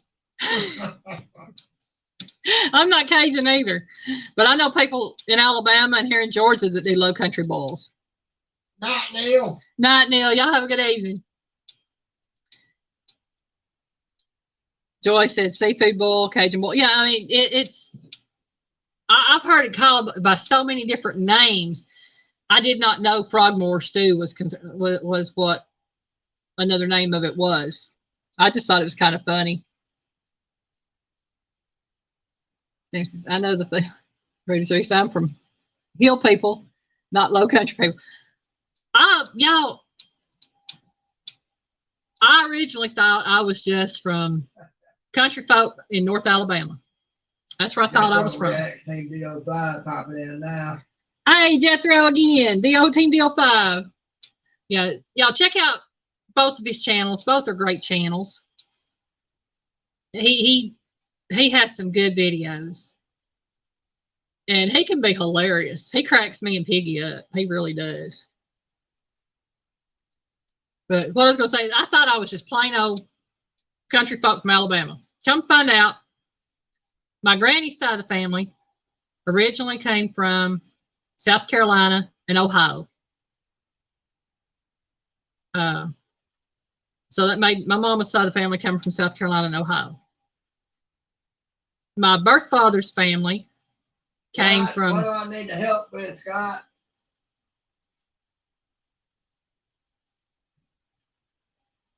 Rita says she's a hillbilly from Arkansas. Said, you need to help, bub. I don't know what he needs to help with, Scott, but he's always helping me around here. But then I found out my birth father's family is from North Carolina and Georgia. And everybody kind of moved toward Tennessee and Alabama. So I'm a potluck. I've just got family everywhere. But you know, it's good to be potluck, and it's good to have family from everywhere in that regard, because that gives me a truly unique look when it comes to food. You know, Piggy tells everybody I'm a foodie. I love food, y'all. Y'all know I love food. And I don't care if it comes from the north, from the south, or from the east or the west. My daddy's side of the line came down through Cave Cove, North Carolina. Or is that South Carolina? I don't know. I think North Carolina. Everything I see, anyway. Everything I've seen on your father's side, on your daddy's side of the family, over half of them come from Gilmer County. That's all I know. Oh yeah, go back down to the 1700s. Find that. Jethro said his mom was from Goldsboro, North Carolina. Mine was from Paulding County, Georgia. I can't think of where it is in North Carolina. I think it's called Guilford, North Carolina, something like that. I don't know. That's way back in the 1700s. I don't consider that too much. Rita says she was born and raised in Arkansas, but one grandfather came from Michigan and great-grandmother from Canada, but lots of others from the South. Yeah, I mean, we're all a melting pot. We truly are. And like I said, I think that's what gives me a great appreciation of food. I don't care what kind of food it is. I don't care what country it's from. I'm willing to try it because I love food. And ancestors from Person County, North Carolina. Cool. That's neat. That she passed away on September 8th. Oh, I'm sorry to hear that, Jethro. I know that's a hard thing to lose your mom. I lost mine in 2010. Excuse me. Kim said, my parents come from Kansas, and I'm related to most of Smith County, Kansas. Well, hello there, Mr. Johnny Smile Pepper. Welcome in. Johnny! I was just telling everybody earlier that me and Piggy been busy this week. We cooked 4 different dishes for videos, or I did. And one of them was your signature dish that I made for you. And it will be coming out not this coming week, but the next week.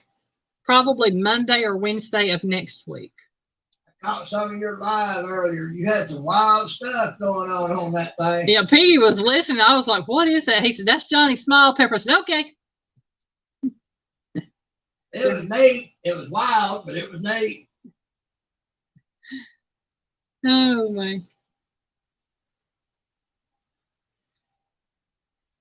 Yeah, now a lot of my family, way back when, on my grandmother's side, is actually her father's family. They originally came from Ohio down south for us, but the ones that migrated to Ohio came from Germany. Germany, the Bavarian area, and I want to say Holland for the Dutch, because there is Dutch in the family as well. Now, on my grandfather's side, my mom's dad, I've got Scots and Irish, and no telling what else. But I know Scots and Irish. Oh, I hate to hear that, Jethro. I really do. Yeah. Okay.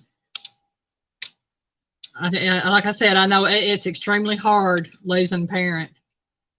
I've lost my stepdad in '86, lost my mom in 2010. My birth father passed away in 1997. Can't say much on that. Never knew him. Knew his name, knew his family name, and all that. But yeah, that's rough stuff there. It is, losing your family like that. Oh man, y'all, it's after 9 o'clock, and I've got to fix me something to eat. I'm getting hungry.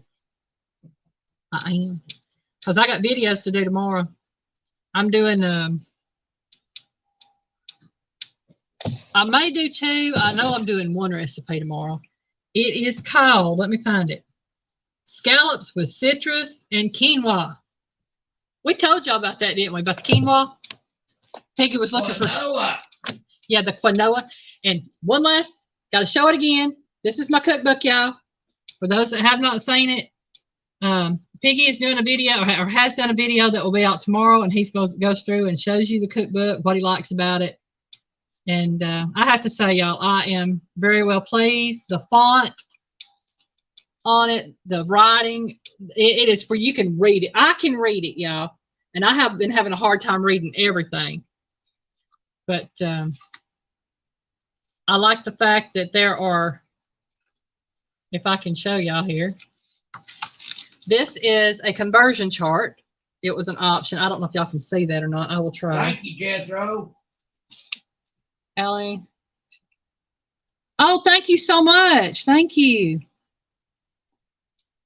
But yeah, it's got the conversion chart in it, and it also has several of these little pages right here. Again, they are, you can write down your own recipe, or you can write down notes on them.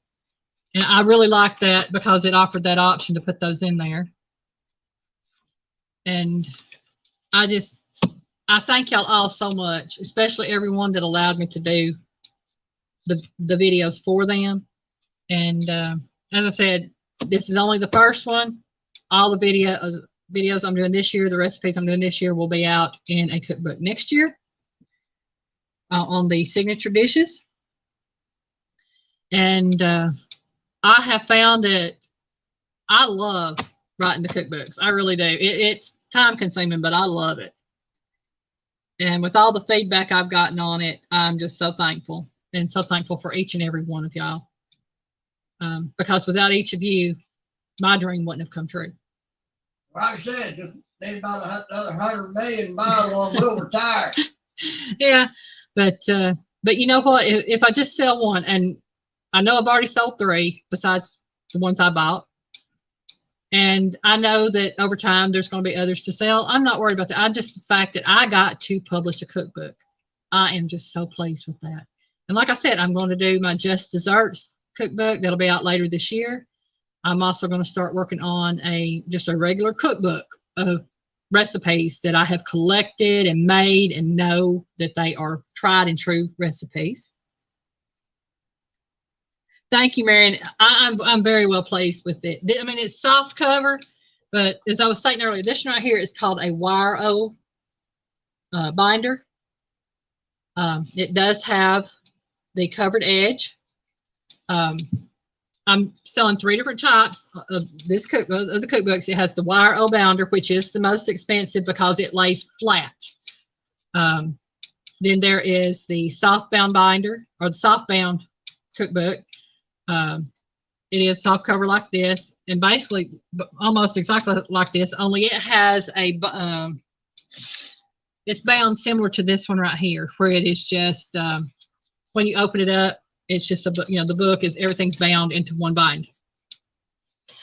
And then I have the ebook that you are given a code for, and you can put it on your phone or on your computer. Yeah, everybody, Jethro down there saying check out his reactions on her videos if you want to see them. Yeah, I have. He does a good job on it. He does, and if you can't find his reactions to mine, you can always go to my community tab and look for the ones that I've shared that he has done. He, like I said, he cracks me and Piggy up. We laugh watching it because we crack him up, he cracks us up. Yeah, Marion, that's why I was only going to do the one style, which was this one right here. And then I got to thinking, well, give everybody the option at least, because I've got the 3 cheapest options of what they sell on my little store thing there. And Piggy asked me, he said, why didn't you do a hardback? I said, because the cheapest hardback would have been $50-something, and I'm not asking people to spend $50 on a cookbook. And I will tell you the prices on the cookbooks. Excuse me, y'all. I've got belches. The ebook is $15 plus shipping. Well, there's not any shipping on that one. Excuse me, because they just give you the code and you put it in. So the ebook is $15. The softbound book is, I think, $32 plus shipping. And the wire O-bound is $35 plus shipping. Embarrassed, maybe you should. I highly suggest anyone that wants to write a cookbook to do so. And this company that I went through, it is called Create My Cookbook. You can look it up. It's at createmycookbook.com. They have several different options. And they have options on how you sell. You can buy in bulk, or you can have them made one at a time as ordered. And I went ahead and did the as ordered. People, if people want to order one, they can order one. So it's not like I'm going to run out of any from a specific run. That way, if you don't have the money now, you might want to buy one later. That's fine. You can do it later. And as long as I keep it up on that site, it'll be for sale. And I may not ever take it down. I may leave it up and just let anybody buy one that wants one. But they give you, offer help with it. I mean, it is a really, really good site to go to. And again, it's called createmycookbook.com. And if you're interested in writing a cookbook, or if you know anybody that's interested in writing a cookbook, check it out. Because you never know. If you got like your grandparents' old recipes or your mom's old recipes or something, and you want to do something special, you can do just one cookbook and make it for like your grandmother or your mother.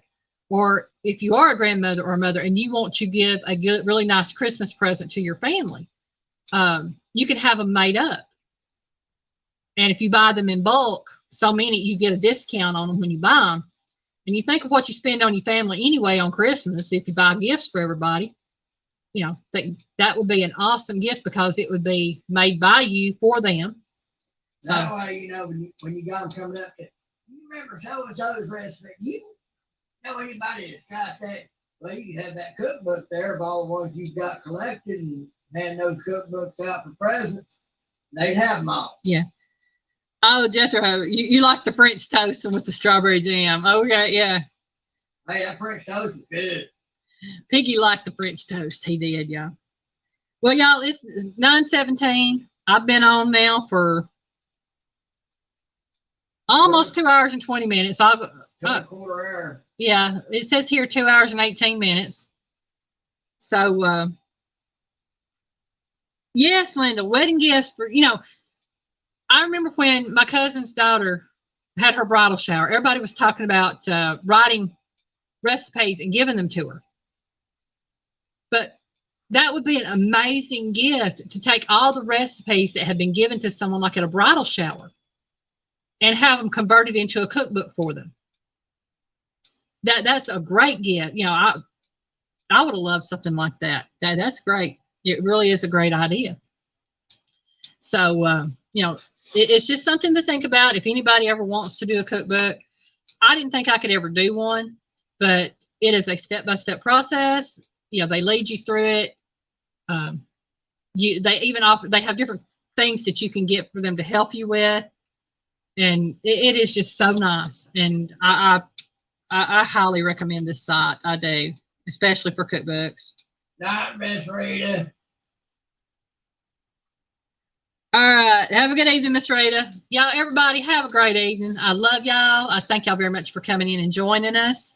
I hope y'all enjoyed the trivia. We will see y'all next week, hopefully with more trivia. And just have a great evening and have a great week.